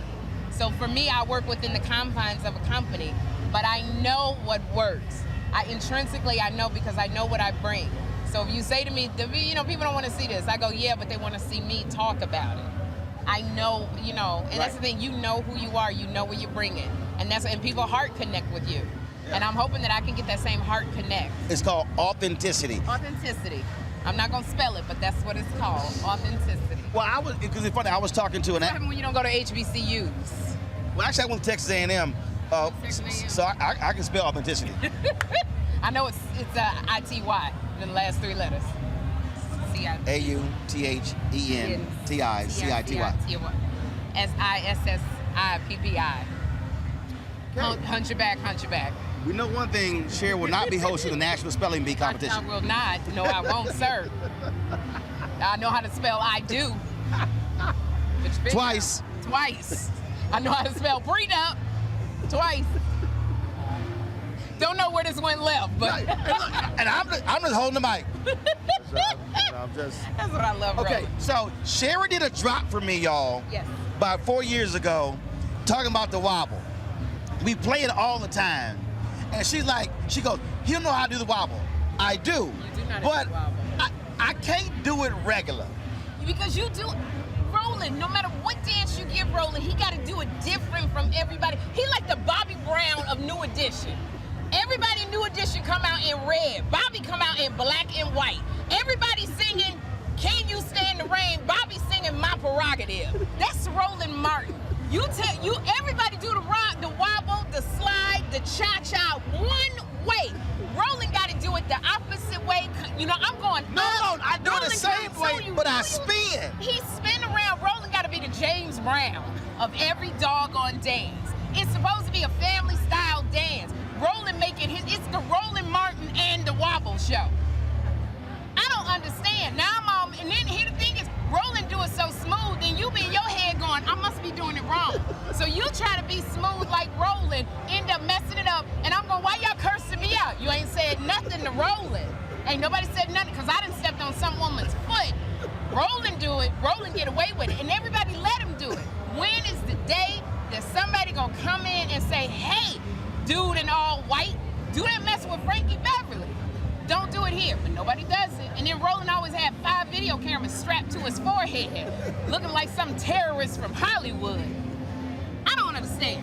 You gotta be a special kind of woman. That's why he and his woman been married so long. You gotta be a special type of person to get the essence of who Roland Martin is. I just sit here and I love him. And guess what? All them cameras, and when we leave, they go, hey, Roland, can you send me that video? Everybody wants the footage. Can you send me that footage? Because I ain't had the cameras. Can you send me that? Send me that footage, Roland. Everybody call me. They dog me with the cameras. I put my Roland footage on my Bumble profile. Girl, you silly. Well, I'm looking forward to the show. I'm happy for you. You know I've always supported you.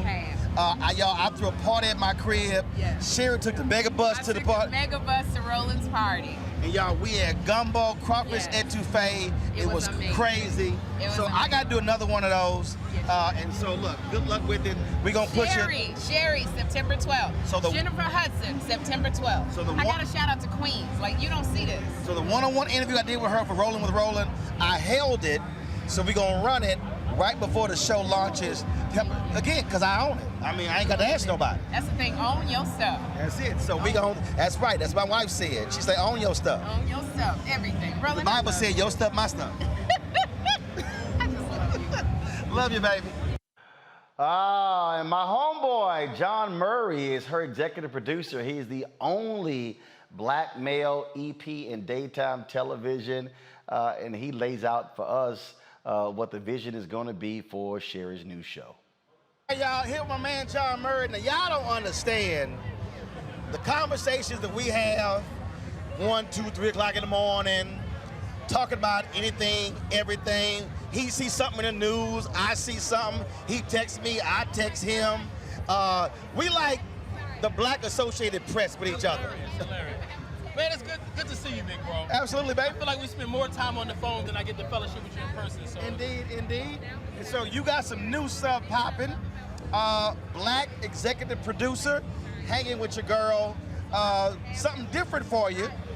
So talk about what that's like, because you've been doing writing and radio and television on camera. Now that the executive role is a whole different animal. Yeah, man. So it, going on this pivot with Sherry Shepherd as the executive producer of her new syndicated daytime talk show, and it's been a rewarding journey. I had a lunch with a producer the other day because it's been really great, man. There's like this cluster of black producers that have like really rallied behind me. It's a small Heather group. Gray at the Talk, Kat McKenzie at GMA3, and even the legendary Bill Getty, who launched The View. He really mentored me through my negotiation and things. But somebody said to me, they said, John, you're a student of this business, and your approach to daytime is like somebody that went to a trade school and mastered the theory, but just never did it on a day-to-day basis. So I bring the best of both worlds to the equation. As an on-air talent, I understand the sensitivities of the things that make Sherry work well and the ways to communicate her to bring the best out of her. But I've always loved the daytime genre. Daytime was my babysitter. Ricky Lake, Montel Williams, Rolanda Watts, they babysat me. When I was a teenager, man, I was a latchkey kid. So all the things that I've observed and learned and all the things that I get on the phone with folks like you and say, this is what they ought to be doing, I get to do all of those things now. And it's been a very rewarding journey so far. The thing that I've always said to people is that I don't care whether it's local television, if it's a black network, independent network, once you become a member of the executive producer club, you're actually in the club. I remember when we launched News One Now, I couldn't get anybody black who was a low-level producer at CNN, MSNBC, come EP my show. And I told him, y'all don't understand. I said, big opportunities at small places are better than small opportunities at big places. And so what you just said is, now being in that EP club, you are having conversations that are totally different than what other folks are having. Absolutely, like it's, there was an existing franchise that we were able to go in and guest host for 8 weeks. And it really was a good test run on what we were gonna do. And there'd be days where I thought I could have a minute to myself and take breakfast while Sherry was in glam, and they'd be calling me to the control room to approve some graphic that was gonna run behind Tamala Man performing or something like that. And so it's an all hands-on experience, but we have a really good team. Like, one of the beauty of the way we're working, and 3 different shows are doing this. There are 3 shows launching, Karamo Brown, Jennifer Hudson, and the Sherry Show. All of them are inheriting the staff of an existing franchise. Jennifer gets the Ellen staff, Karamo gets the Maury Povich staff, and we get the staff that worked on the Wendy Williams show. So the good news is that we're already beginning to be a family, man. We already have a rhythm going. And so I'm so excited for August to roll around so we can start making this magic. Like, looking at the set design, looking at all the things that already have us excited, walking into this new place, this new building, these redesigned dressing rooms, in addition to showing folks that what Sherry's doing is brand spanking new, man. We're bringing joy and fun and 60 minutes of escapism to television. I tell folks that if Ellen and Oprah had a love child, that talk show would probably be Sherry Shepherd, with a lot more of Ellen's personality as far as the humor and the fun. And we're gonna have some inspirational moments. We would like to give a car away. Sherry keeps talking about giving a Ford away, of course, but man, we're excited about giving people a destination that they can, I don't care what's going on in your life, I don't care how many struggles or things you're dealing with, for an hour every day, 11, 10, 12, wherever we air in your market, you can come and have a little bit of fun. I want to go back to your last question. I want to go back to what you just said earlier, because you know this, because of the conversation we've had. I'm always trying to tell people, be a student of your craft to learn the business. So even if you're on air, learn all what's happening around you, so then you understand when you're sitting in there what that person's responsibility is. Absolutely. And then how you then have to respond when something happens. Absolutely, man. Listen, when I was in college, I went to Norfolk State, HBCU. I was broke. And I would go and read the trades, Billboard, Hollywood Reporter, Variety. I learned everything I could at that level. So when I started getting opportunities, man, I was over-prepared for every opportunity. So I was a student of the business, which prepared me for daytime. And I'm still a student of the business. There are times where I walk up to our director, Dean, and I say, hey, Dean, and I ask him a question. He goes, oh, my God, thank you for thinking enough about what I do to ask, because I want to learn what everybody does. Not that I want to be able to direct the show if Dean don't show up at work, and not that I know what buttons to push. But when you're producing, you want to see what he's seeing to make the call. Yes. So, And there's a level of empathy for your craft and your work.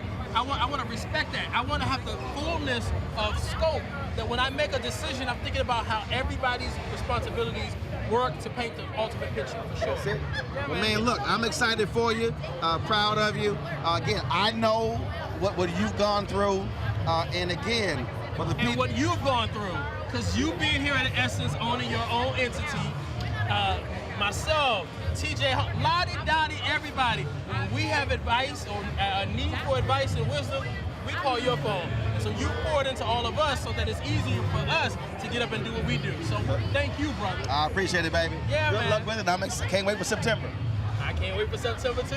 All right.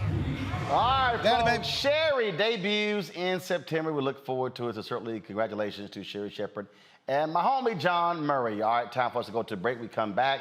The folks, Smart Water had an early morning walk in New Orleans. Your homeboy was still asleep, y'all, because I had a long night.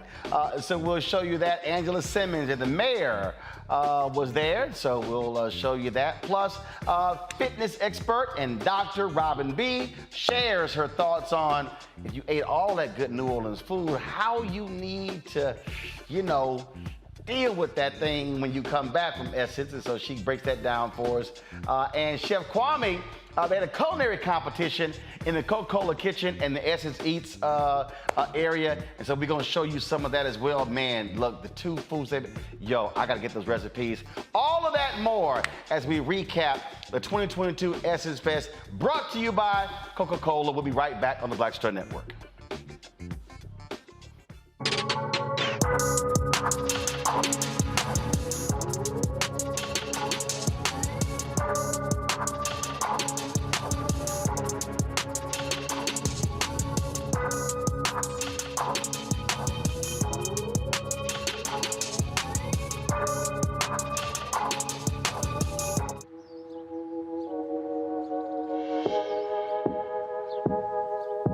Hold fast to dreams.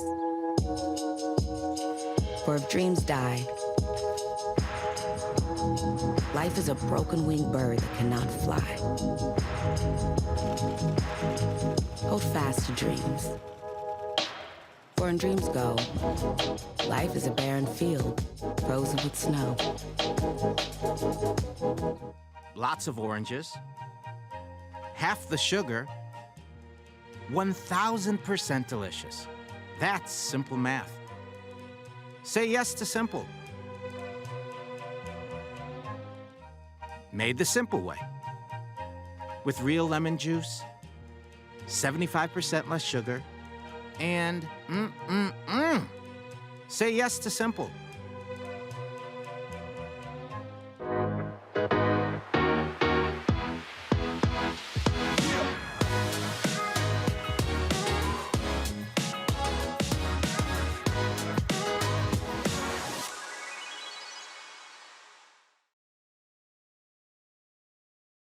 Hello, I'm Paula J. Parker, truly proud on the Proud Family Louder and Prouder on Disney+. And you're watching the Black Star Network.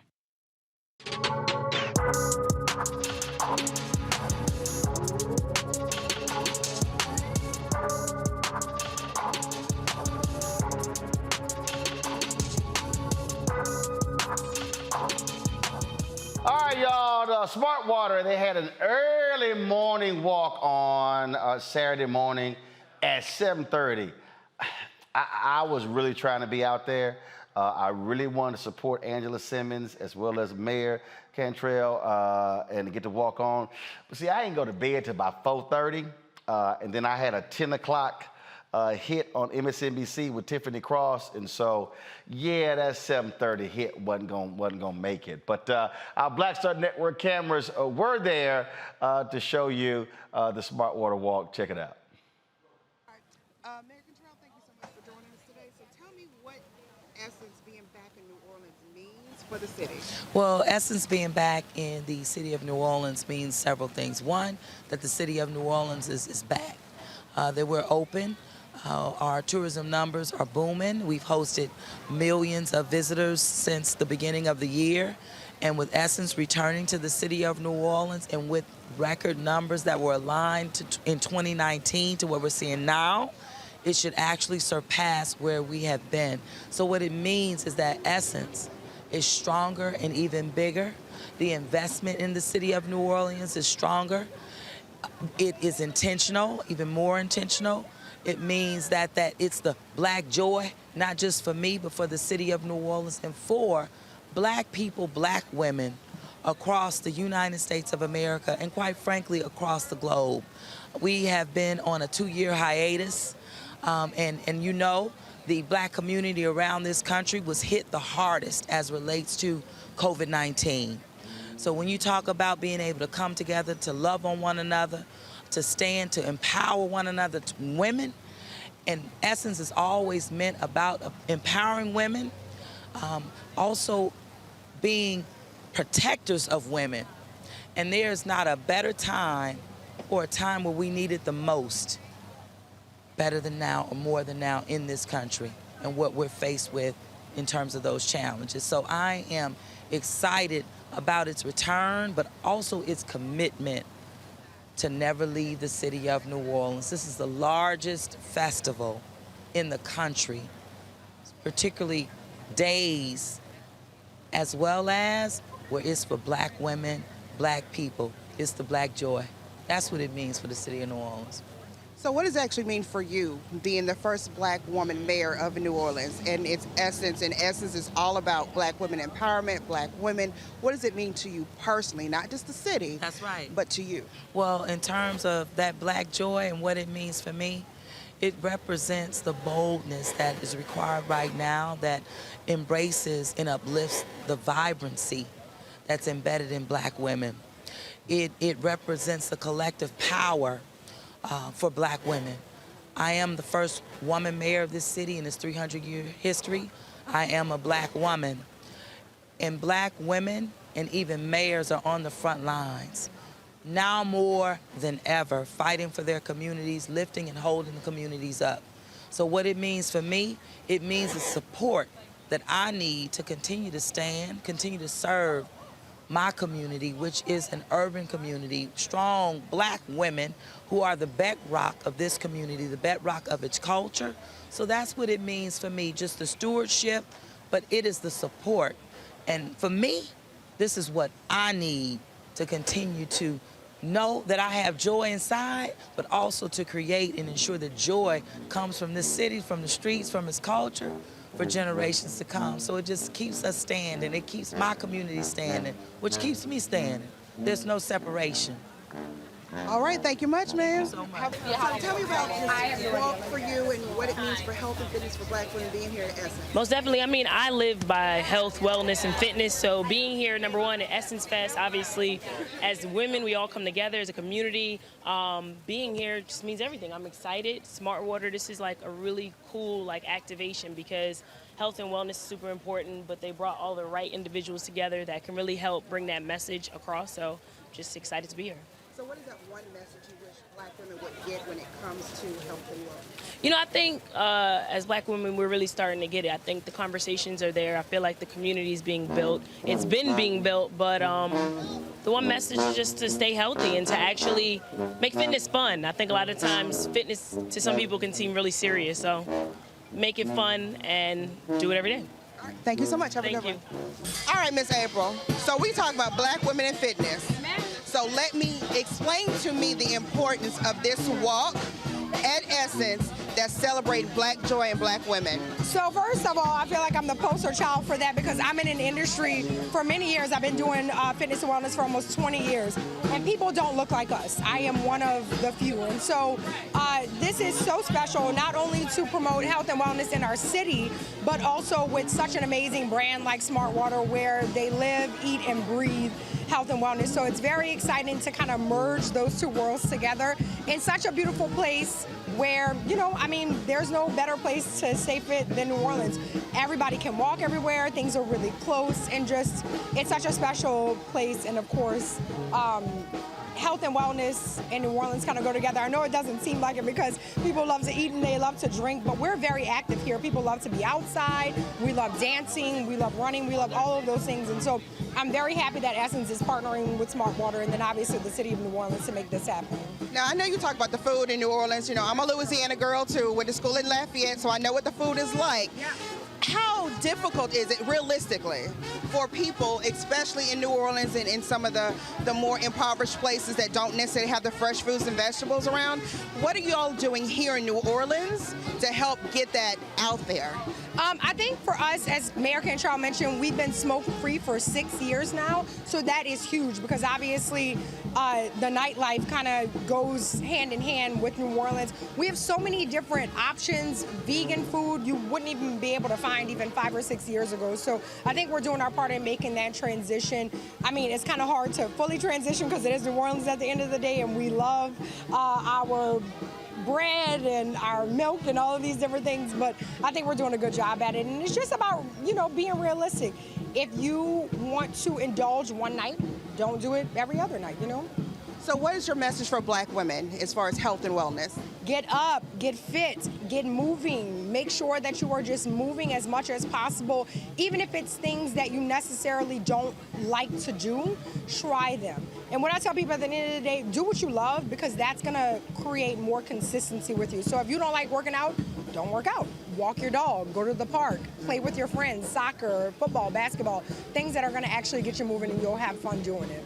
So how can people connect with you on social media if they want any advice from you? Yeah, they can follow me at April Dupree _ and then my business is footprints _2 fitness. All right, thank you much. Thank you. After break, we come back for our Essence Fest recap powered by Coca-Cola. Robin B, she's a doctor, she's a fitness coach. She talks about after you've gone through Essence, if you didn't participate in the Smart Water Walk and you ate all that good gumbo and crawfish etouffee and catfish, all that good stuff, yeah, you gotta want to get your body right. So we talk about that with her expert opinion. So we look forward to that. Plus later in the show, Chef Kwame oversees a culinary competition in the Coca-Cola kitchen in the Essence Eats section. All of that and more on this Black Star Network Essence Fest special, brought to you by our friends at Coca-Cola, right here on the Black Star Network. Back in a moment.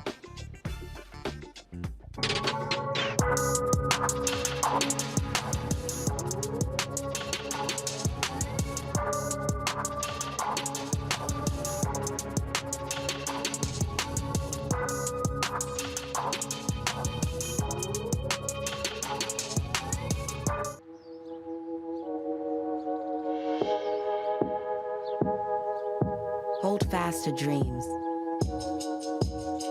For if dreams die, life is a broken-winged bird that cannot fly. Hold fast to dreams. For when dreams go, life is a barren field, frozen with snow. Lots of oranges, half the sugar, 1,000% delicious. That's simple math. Say yes to simple.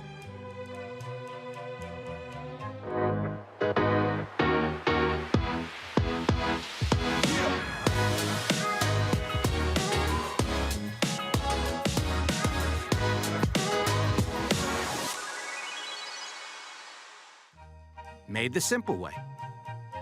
With real lemon juice, 75% less sugar, and Say yes to simple. Pull up a chair, take your seat. The Black Tape with me, Dr. Greg Carr, here on the Black Star Network. Every week, we'll take a deeper dive into the world we're living in. Join the conversation only on the Black Star Network. Hey everybody, it's me, your girl Sherry Shepherd, and you're watching Black Star Network.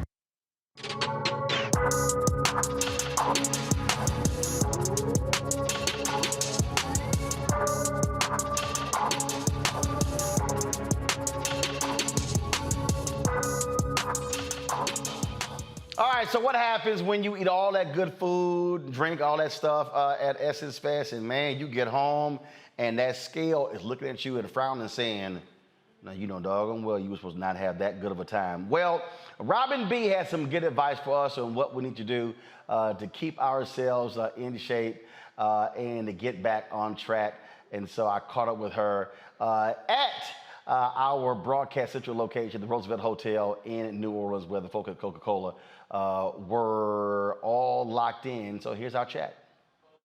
All right, Robin B, let's before we ain't gonna get to the health stuff first. Okay. This your first Essence. It is. Where you been? Like, what the hell? In LA, like, under a rock? Look, ain't there many black people in LA? How you miss out on like the blackest of the blackest event? It's just because it's so far, but I'm so happy I'm here. They make planes. I know. I know so now. far? Next year, I'm going to stay the whole time. Yeah. I'm going to be early. And you leaving, how you leave, like, stop it. Like nobody like looked over the schedule and like, well, who's put, I've never left early. I know. Even one year the AKs honored me, and they had the event on a Sunday. And I was like, y'all gonna have to pick another day. I don't leave. And straight up, everybody else got honored that Sunday night. Yeah. I was there Tuesday. I don't leave. You don't play that? No, I'm like, I ain't coming here to leave early. I understand that. My bad. Yeah, but I had fun. Got it. So was so great. now you've gotten your first Essence Fest experience under your belt. Yes, and I had the food, the energy. It was amazing. Okay, so what you eat here? Oh my God. Red beans and rice every day, beignets every day. That was my favorite. And then some fried fish, fried shrimp. Okay. So, oysters. So you did all of that, but then you had your healthy eating panel. Oh God, I knew that was coming. Yeah, precisely. All right, so let's talk through that. Yes. You come here and people they're working out. They have these food plans. New Orleans totally screws all that up. You can't. You can have a cheat day. It's okay to take a little break off of the diet. A cheat day. Essence Fest is Friday, Saturday, Sunday. A cheat weekend. How you have a cheat day in New Orleans? Listen. At Essence Festival. No. We're not perfect. You gotta do a 3-day. Yes. You gotta do a 3-day cheat fest. Yes. And then start anew when we go back home Monday. Doctor's recommendations, yes. Okay. All right. So walk us through that. What does it look like? So I'm on an 8 a.m. flight. Okay. So what should I be doing when I get back? Because I've had gumbo. Yes. I've had some catfish fillets. I've had some wonderful bread pudding. I didn't try that. Anyway, what you gonna do? Who you been hanging with? I'm gonna hit you up next time. Yeah, you gotta come on now. You gotta be properly baptized. You can't come to New Orleans and not have some bread pudding. I'm sorry. I'm With some really rum sorry. sauce? I'm really sorry, but my body's not sorry. Okay? Because at least I'm a little bit more healthier. Yeah, but trust me, it's bread pudding and rum sauce. Okay. Look, when it's over, the Lord gonna say, how you not had that bread pudding and rum sauce? I gifted those hands to make that bread pudding and rum sauce. It's gonna be like, you did not live a full life. There you go. All right, so we get back. Yes. Okay, everybody get back on Monday. So what do we start with? What do we do? You know the cliche, the diet starts Monday. So All this right. is perfect, right? So when you get back, if you really did bad, I would suggest a cleanse. All right. A quick 3-day cleanse. I have it on my website. Okay, so a 3-day cleanse. But is all kind of cleanses out there where they got you taking pills and other kind of stuff like that. So what's your cleanse? Yes, so it is a plant-based pill. Okay, so there are only 6 bottles, and they clean different parts of the body, right? So different organ systems. Right. And you have it with the raw diet only. Okay, so it doesn't mean you have to eat nothing or just juice, but you have to have raw diet. Do not cook the vegetables. Not a lot of salad dressing. Just like olive oil, things like Got that. it. So I can eat. Okay, so when you say raw diet, Yes. because again, I'm from Texas. We like meat. Yeah. Like you holler plant. 3 days. Look, come on now, look. You tell a Texan plant based. I'm like, we can plant some plants.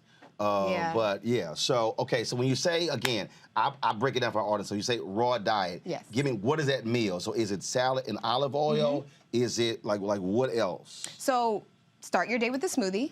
Okay. What's in a smoothie? A smoothie can have banana, strawberries, all different types of fruits, and spinach. Add a green, Does it matter kale. what size? No, that's your breakfast. Right, but is it 8 ounce, 16 ounce, 20 ounce? No, it does not matter. 45 ounce? Whatever you need So until I can you're have full. a big ass smoothie? And if you have a protein powder, a vegan protein powder, throw that in there.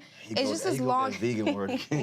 But I will tell you, that is not my platform. Got it. This is just to jumpstart, right? Your diet. If it's something severe and you feel like you just need an overall cleanse, that's fine. But I personally prioritize protein. So that means meat. However you think you can get it best, I get it best from meat, even red meat, chicken, and I also prioritize fats over carbs. Just stay away from the sugar, the carbs, and you're good to go. Okay, so we're talking about a 3-day cleanse.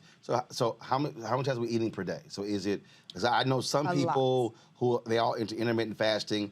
My man Terry Starks, he's a firm believer in 5 meals, how he constructs his. And so if we get back with this, this plant-based stuff, and the salads with olive oil, and the vegan protein shake. So what, 3, 5? Oh my gosh. You could have 5. And you could how have much water 5. are we consuming? A lot of water. A lot of water. You Half try your to body weight or? Exactly. Half your body weight in ounces. But you can try to aim for a gallon. I feel like some people are just different. Some people, a gallon is easy. Right. But you have to drink a lot of water to flush it out, because this is something you're putting in. You got to flush out the toxins. And you only are going to go to the bathroom. I know a lot of people are scared about that part in the morning, typically. Yeah. Okay. Now, for folks like me, crazy travel schedule. Okay. And that's probably the hardest part for me, where I'm on a nice routine, I'm eating, things are healthy, then all of a sudden, boom, 3 cities, boom, 2 cities. Or sometimes I'm in 4 cities in a week. And when I'm constantly saying, anytime I've dealt with trainers or dietitians, I'm like, look, I need you to give me a travel plan. Ooh. Because, and it can't be, this, no. I said, I need very specific. Yes. Because when you're going through airports, when you are stopping places, your options are not always perfect. Yeah.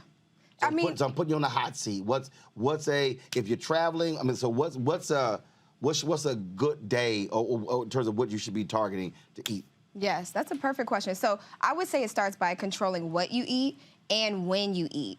So just like you mentioned, intermittent fasting, as long as you're fasting for around 12 hours a day, you're gonna keep that weight down. Hold up, I've been waiting. So so not during the day. I'm talking day. about you are sleeping, right? How many hours you sleeping? And then you wake up and you wait a little bit. You can do it. I went to bed at 6:30 and was up at 9. I thought PM. I was like, okay. And was up at 9. What you? You just gotta wait it out. I'm just saying, if you want weight loss, we're talking weight loss, Got right? it. So protein will help with that, because it helps make you feel full faster. And did you know that snacking is actually cravings because you haven't met your protein need? Okay. Okay, so you take your weight in pounds, and that's how many grams of protein you need a day.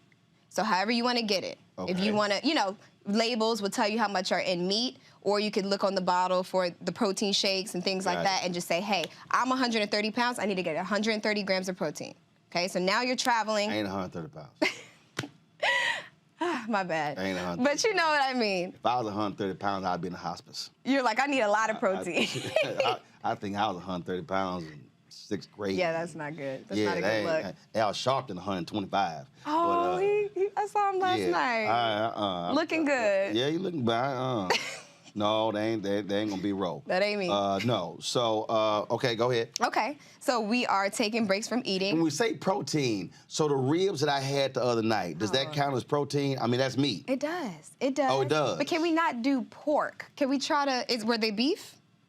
And why are we putting the sauce on them? Why are you asking me? It got sugar in it. They were ribs. No. Okay, so if I do ribs. Lean meats, low fat lean meats. You know when it said 93% instead of 90%. Oh, all right. That's what we need. What? It's 3%. It's a big difference. Okay, so you say, so if you're gonna do ribs, don't do pork ribs, do beef ribs, and no barbecue sauce. Yes, yes. I'll tell you why. Okay. Yes, tell me why. Because that's the sauce is the part. I know, but we have to get rid of that. You know, sugar in the Black community is a big thing. We're addicted. You know, it's been passed down. That ain't just us, that's everybody. Everybody is addicted to sugar, right? Okay. And so, it's an interplay between hormones. You have insulin, right? We've heard about it with diabetes.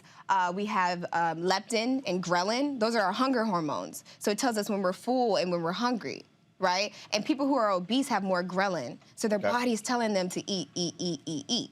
Okay, so just know it's not all your fault. It's your hormones working against you. So how can we keep insulin? Right? The thing meant to transport the sugar from the blood into the body to be used for energy. Sugar ain't bad, we need it. But we don't need it in the blood. That's what makes us big, that's what makes us get diabetes. And so what we need to do is have foods that are low. So another trick is, you're traveling, have apple cider vinegar before your meals. Like around 30 minutes before your meals, take 2 tablespoons of apple cider vinegar and it lowers the spike of blood sugar in your, from insulin spike in your blood. So that is what you need in order to keep the weight down, especially while you're traveling, because you're gonna be eating what you're gonna be eating. And as long as you do those precautions, you should be better. Got it. So so if I go, if we're in New Orleans and I'm going somewhere, it's a great bowl of gumbo.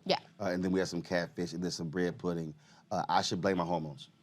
Okay, yeah, that's the first step. No, I'm just trying to figure out. I mean, well, you gotta know. If somebody say, man, you eat all this food, it's the hormones. It's the hormones that make you gain the weight. It's the hormones. Oh, Lord. It's my time. Lord. This is my time of the day. Yes, yes. But you know, and you gotta work against it. You gotta be like, okay, I gotta get in front of these hormones, right? Okay. So you do your apple cider vinegar, and it's even important to eat your protein before. So you travel with apple cider vinegar? Yes. There's really tasty kind, like blueberry flavor. There's a lot of, yes. Go to CVS, go to your Walgreens. There's a lot of new age. I ain't seen no blueberry apple cider vinegar. Good. All I see It's so is good. apple cider vinegar. No, I'm telling you, it's so delicious. Don't taste like castor oil? Nothing like that. Oh, okay, all right. Yeah. All right, learn It's something really new good. today, y'all. See? Okay, all right then. So Robin B, how can folks, first of all, why do they call you Robin B? Like, what's the B for? Why can't we call it Cardi B? I don't know, I ain't talking No, about I'm just kidding. But you know, I just think it's something catchy, it's short. Right. My last name is Barrett, so Dr. Robin Barrett. Got it. And so B just stuck with me. Okay. Yeah. Now you're a doctor, you're a doctor in what? Pharmacist, yes. And I feel like we live in a society that I grew up with a pharmacist. What? Wait, what? Yeah, I grew up, man, street pharmacist, but I mean, I was like, what? Pharmacist. I mean, Antoine, you know some pharmacists in Legal, Chicago, right? legal drug dealers, okay? Henry, you met some pharmacists yourself, huh? Yeah, I think we all know some pharmacists. I'm just... But we live in a society, right, that over-medicates and under-meditates. So my platform isn't just about the drugs, because I don't take them myself. Yeah, I hate them. I want to prevent you. So let's start with diet and nutrition. Let's start with getting in the gym, my fitness programs, all that. And then if you need me, sure, you know, at the end, come see me. Okay. Well, look, our crew is going to be in L.A. in September. Okay. And so, yeah, they all got hormone problems. Oh, So we're going to have like a group food plan when we come to L.A. Because normally we come, we rent an Airbnb, set our cameras up, we do all of our interviews there for the whole week. So, so I'm going to have to hit you in advance so you can craft a food plan for Antoine, for Anthony, and for Henry, especially Henry. Henry's a bad influence on all of us.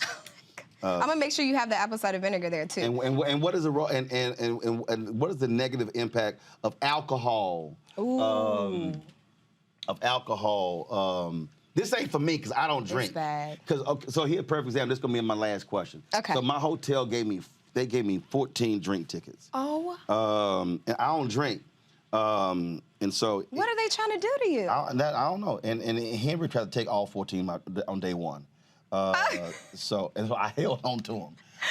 So should I throw them away? No, I'm playing. So again, alcohol intake. How significant is that? Oh, okay. Insulin, hormones. So what you're saying? I should not give these to Anthony, Antoine, and Henry. I think in moderation, anything is okay. Robert but B, that's excessive. Yeah, we lead them that's all. excessive. It's 14 drinks. Get a bottle. What are we doing? Gotcha. Okay. All right. That's crazy. So your doctor's advice is I should not give these to my staff members. Let's control it. Let's control our hormones. Have one drink. I'm not saying a glass of wine. So I should give. Get wine. If all of those are wine, maybe. I ain't never seen them drink wine. I don't know what you talking then, about. You obviously ain't met my crew. Throw them in. Y'all, you obviously, I ain't never seen them drink wine. Oh my gosh. When do they start? What time do they start in the day? What time they wake up? Oh Lord. No comment.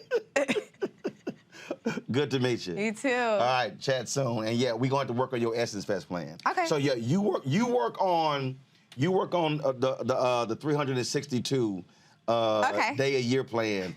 I'll work on your 3-day Essence plan, right?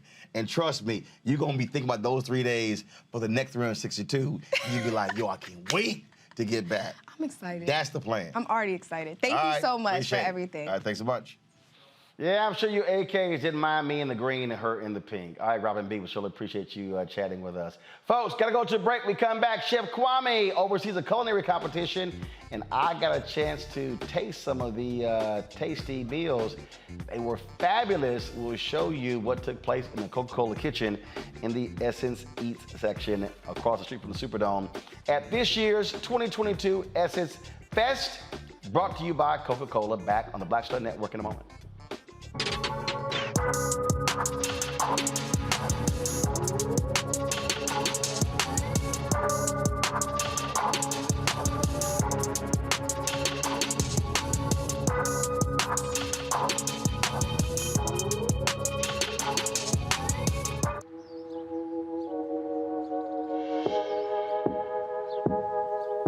Hold fast to dreams. For if dreams die, life is a broken-winged bird that cannot fly. Hold fast to dreams.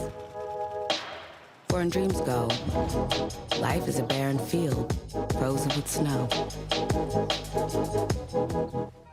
Lots of oranges, half the sugar, 1,000% delicious.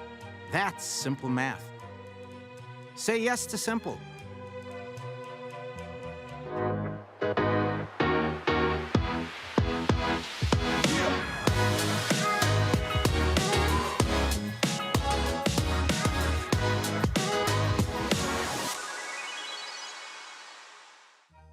Made the simple way. With real lemon juice, 75% less sugar, and say yes to simple.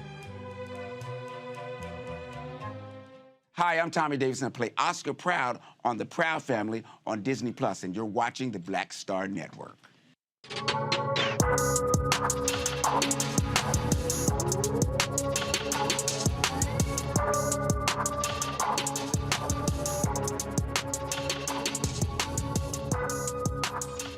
All right, so this year, Essence Fest, folks, it was totally different how they did the food court. They actually moved it out of the convention center. They had it across the street in the Sugar Mill area, and the Coca-Cola kitchen was out there. And so they had a culinary competition, and my man, Chef Kwame, he was the judge, and I got along with Chef Chong, and we got an opportunity to be the judges of the two who were involved in the competition. And man, it was fantastic and it was tasty. So here is that competition. Now, okay, everyone. Hey, how you doing? Okay, so we've got Tupperware over here. So clearly this is a black event. What's going on? Oh, nothing's going on. I'm warming up my chicken, get my pan hot and greasy for y'all.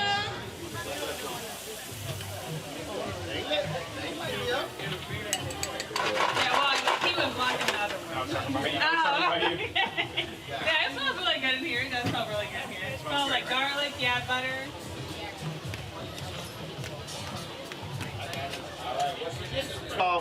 Again, I'm from Texas, so we like beef. I don't do nothing plant-based. So I'm Gardening is the only plant-based. I mean, I do some lettuce and tomato, but that's about it. So I love braised short ribs. I love it when they're falling apart, so I'm looking forward to that. Now, what's the other dish? The other dish is chicken with like some fried rice, and the chicken is like glazed in like a Coca-Cola like Asian. All right, so y'all heard Chef Kwame. He said it's chicken fried rice. Y'all know we all black. That's called chicken and gravy. Come on, chicken, rice, and gravy. Keep it real simple. Let's let them Make sure there's no barbecue sauce. Right, there. Chef said, let them interpret it. Yes. You know when you went to your grandmama's house, you was like, what y'all got? We got some chicken and gravy and rice. What we got? What's going on here? Leeks. We got some leeks. Leeks? L-E-A-K-S? L-E-A-K-S. What's that? Shallot leeks are in the onion family, green onion family. Got it. But it's much more delicate. But it's a very powerful ingredient. Oh, okay. What else? Got some shallots over here. Shallots?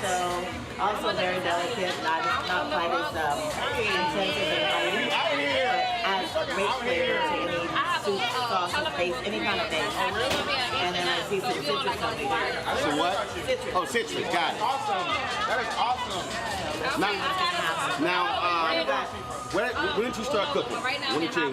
I was about 10 years old. My father, I'm from Chicago. I'm from Korea, but I moved to Chicago.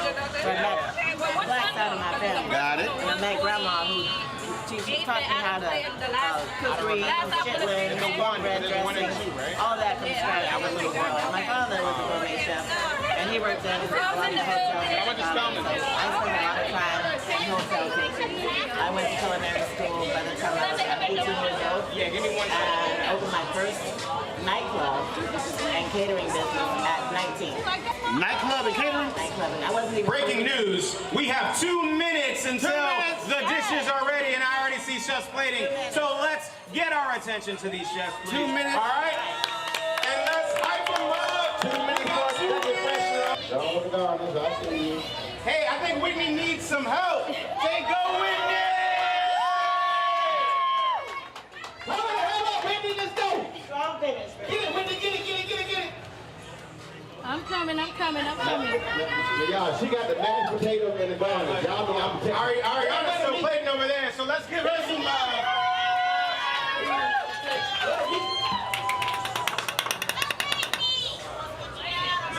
We got a little crowd going on here, ladies and gentlemen. Whitney brought a whole fan club back All right. How many people you think are out here? That's a high school back How many here. people you think are out here? 50? Right here? Okay, I'm thinking of a number between 1 and 50. And nobody's screaming out. If you raise your hand and you get it right, then you're going to taste the dish with me, all right? 1 minute. 1 minute. You already eat it. I'm sorry. You, sir. I'm going. Oh, No. It's not right. what's her name? Whitney. Nope. Oh, that's Whitney. Yes. Nope. Hey, Whitney, all right, come on, Whitney. She said 25. Nope. Nope. 150. Come on, stay in the parameters.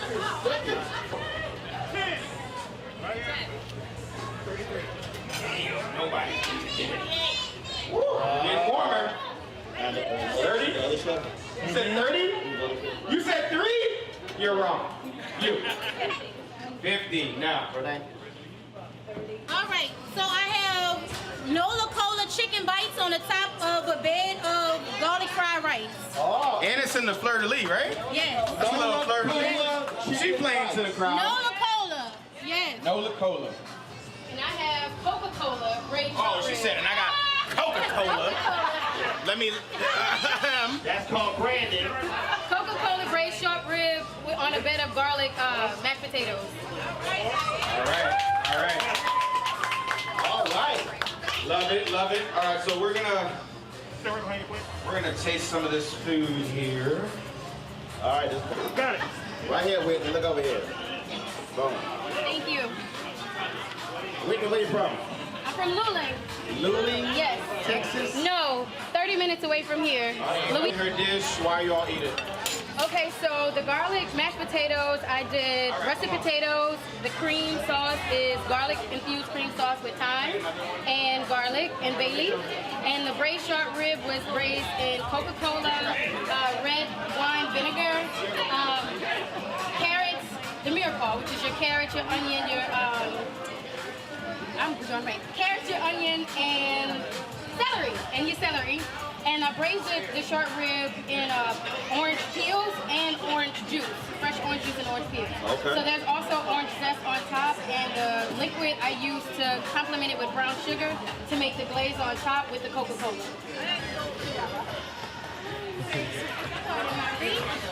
You might not come back. All right, can you explain your dish, please, ma'am? Yeah, so I braise my chicken, I brine my chicken in a Coca-Cola sauce that I'm like a marinade. So it's oyster sauce, soy sauce, sweet chili, and I use the Coca-Cola to kind of hypen it up a little bit. And also have garlic fried rice. It's just like a regular stir-fried rice, but with garlic, it's light, not as heavy. So there you go. Enjoy, enjoy. I love your fleur de lis. Thank you. Try to throw it in there. Very classic. Actually, I thought it looked like Texas. I'm from Texas, so that's what I'm saying. That looked like Texas. All depends on how you looking at it. I'm from Houston. I'm from right here. I'm from right here. First prize is actually $1,000. Wow. Right? So, I would say, I just want to say, great job to both of you. Yep. Thank you. Thank you. But without further ado, it is a competition, and I have to award somebody with first prize. Okay. Can we get a drum roll, please? For the first prize, Coca-Cola Essence Festival Cook-Off of all time. First place prize goes to Chef Whitney.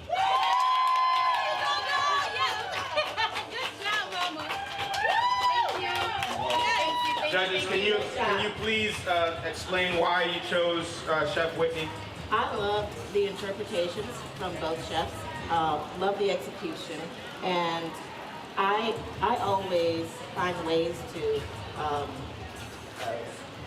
like home cooking is what I love, comfort food, and I find ways to relate the dish to comfort food, and both offer the same.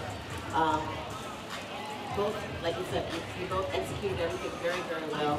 But I really, really love those braised burgers. Thank you. Happens to be one of my favorite cuts of meat. And with the creamy potatoes and the sauce reduction, it's very well done. I am not a sauce fan. My executive chef brother hates me for that. Not like my food be dry, nothing else on top. But when the chef said, hey, don't forget the sauce, so now you can braise meat and just spun it around the plate, I was like, oh damn, that sauce was good. That was my reaction. I let it cuss. Oh damn, that was good. So that's what elevated it for me. So the braised short rib was great, but really that sauce really just took it to another level. And I was like, man, if I had some rice. Sop it up. Yeah, I would agree as well. I'm really a steak and potatoes type of girl, but the braised meat, the sauce put it over the edge. It was just phenomenal. Thank you. Really, really good. Nice job. Thank you. Thank you. And I'll say for Ariana, you packed a lot of flavor in a very short period of time. So the only thing I would say is that the sauce overpowered the Coca-Cola. Gotcha. So if it wasn't the Coke challenge, it was just really good. And again, I like when you some foods you put in your mouth and you taste it here. I like it when it hits you back here and your sinuses go, hey, your sinuses jump. So that kick I thought was really good. Thank you. Chili is one of my favorite ingredients. Any kind of chili. I just love spice, and so that penalized all my taste buds, and I really enjoyed it. Really did. Thank y'all so Yes, much. absolutely. Thank y'all. So I need to get the recipe. We're gonna get all the recipes. I want to give a big shout out to everyone who stood out here in the rain and watched this show. Well, thank you. My name is Kwame Watching. I had an amazing time with you all tonight. Give it up for Chef Whitney again. And Chef Ariana. They're both winners. Thank you so much. You're watching Roland Martin on Filtered. Boom. All right, folks, we've got so much more content we'll be showing you next week. Of course, the animated series, The Proud Family, Guy Torrey. Man, we did interviews with all sorts of people. Tammy Roman, of course, we shot the panel with Ryan Destiny and Chloe Bailey. I mean, I'm telling you, we can go on and on and on. And so y'all want to stay tuned right here to the Black Star Network. We're going to be sharing more of our recap of the 2022 Essence Fest next week on the show, and so you want to look forward to that. And I'm telling y'all, it's a great place. And look, the best place for you to check out what happened. And yes, you had the concerts, you had all those things that are happening there, but it was so much more that was going on. And so we appreciate partnering with Coca-Cola to bring you the best of the 2022 Essence Fest right here on the Black Star Network. Folks, that is it for us. I will see you next week. I hope you enjoy yourself. This weekend, I am traveling. I'm traveling to Los Angeles. Richard Roundtree celebrates his 80th birthday, so look forward to that this Sunday. And so I'll have some videos. Check out my social media for that. So, folks, until then, I'll see you next week. Holla!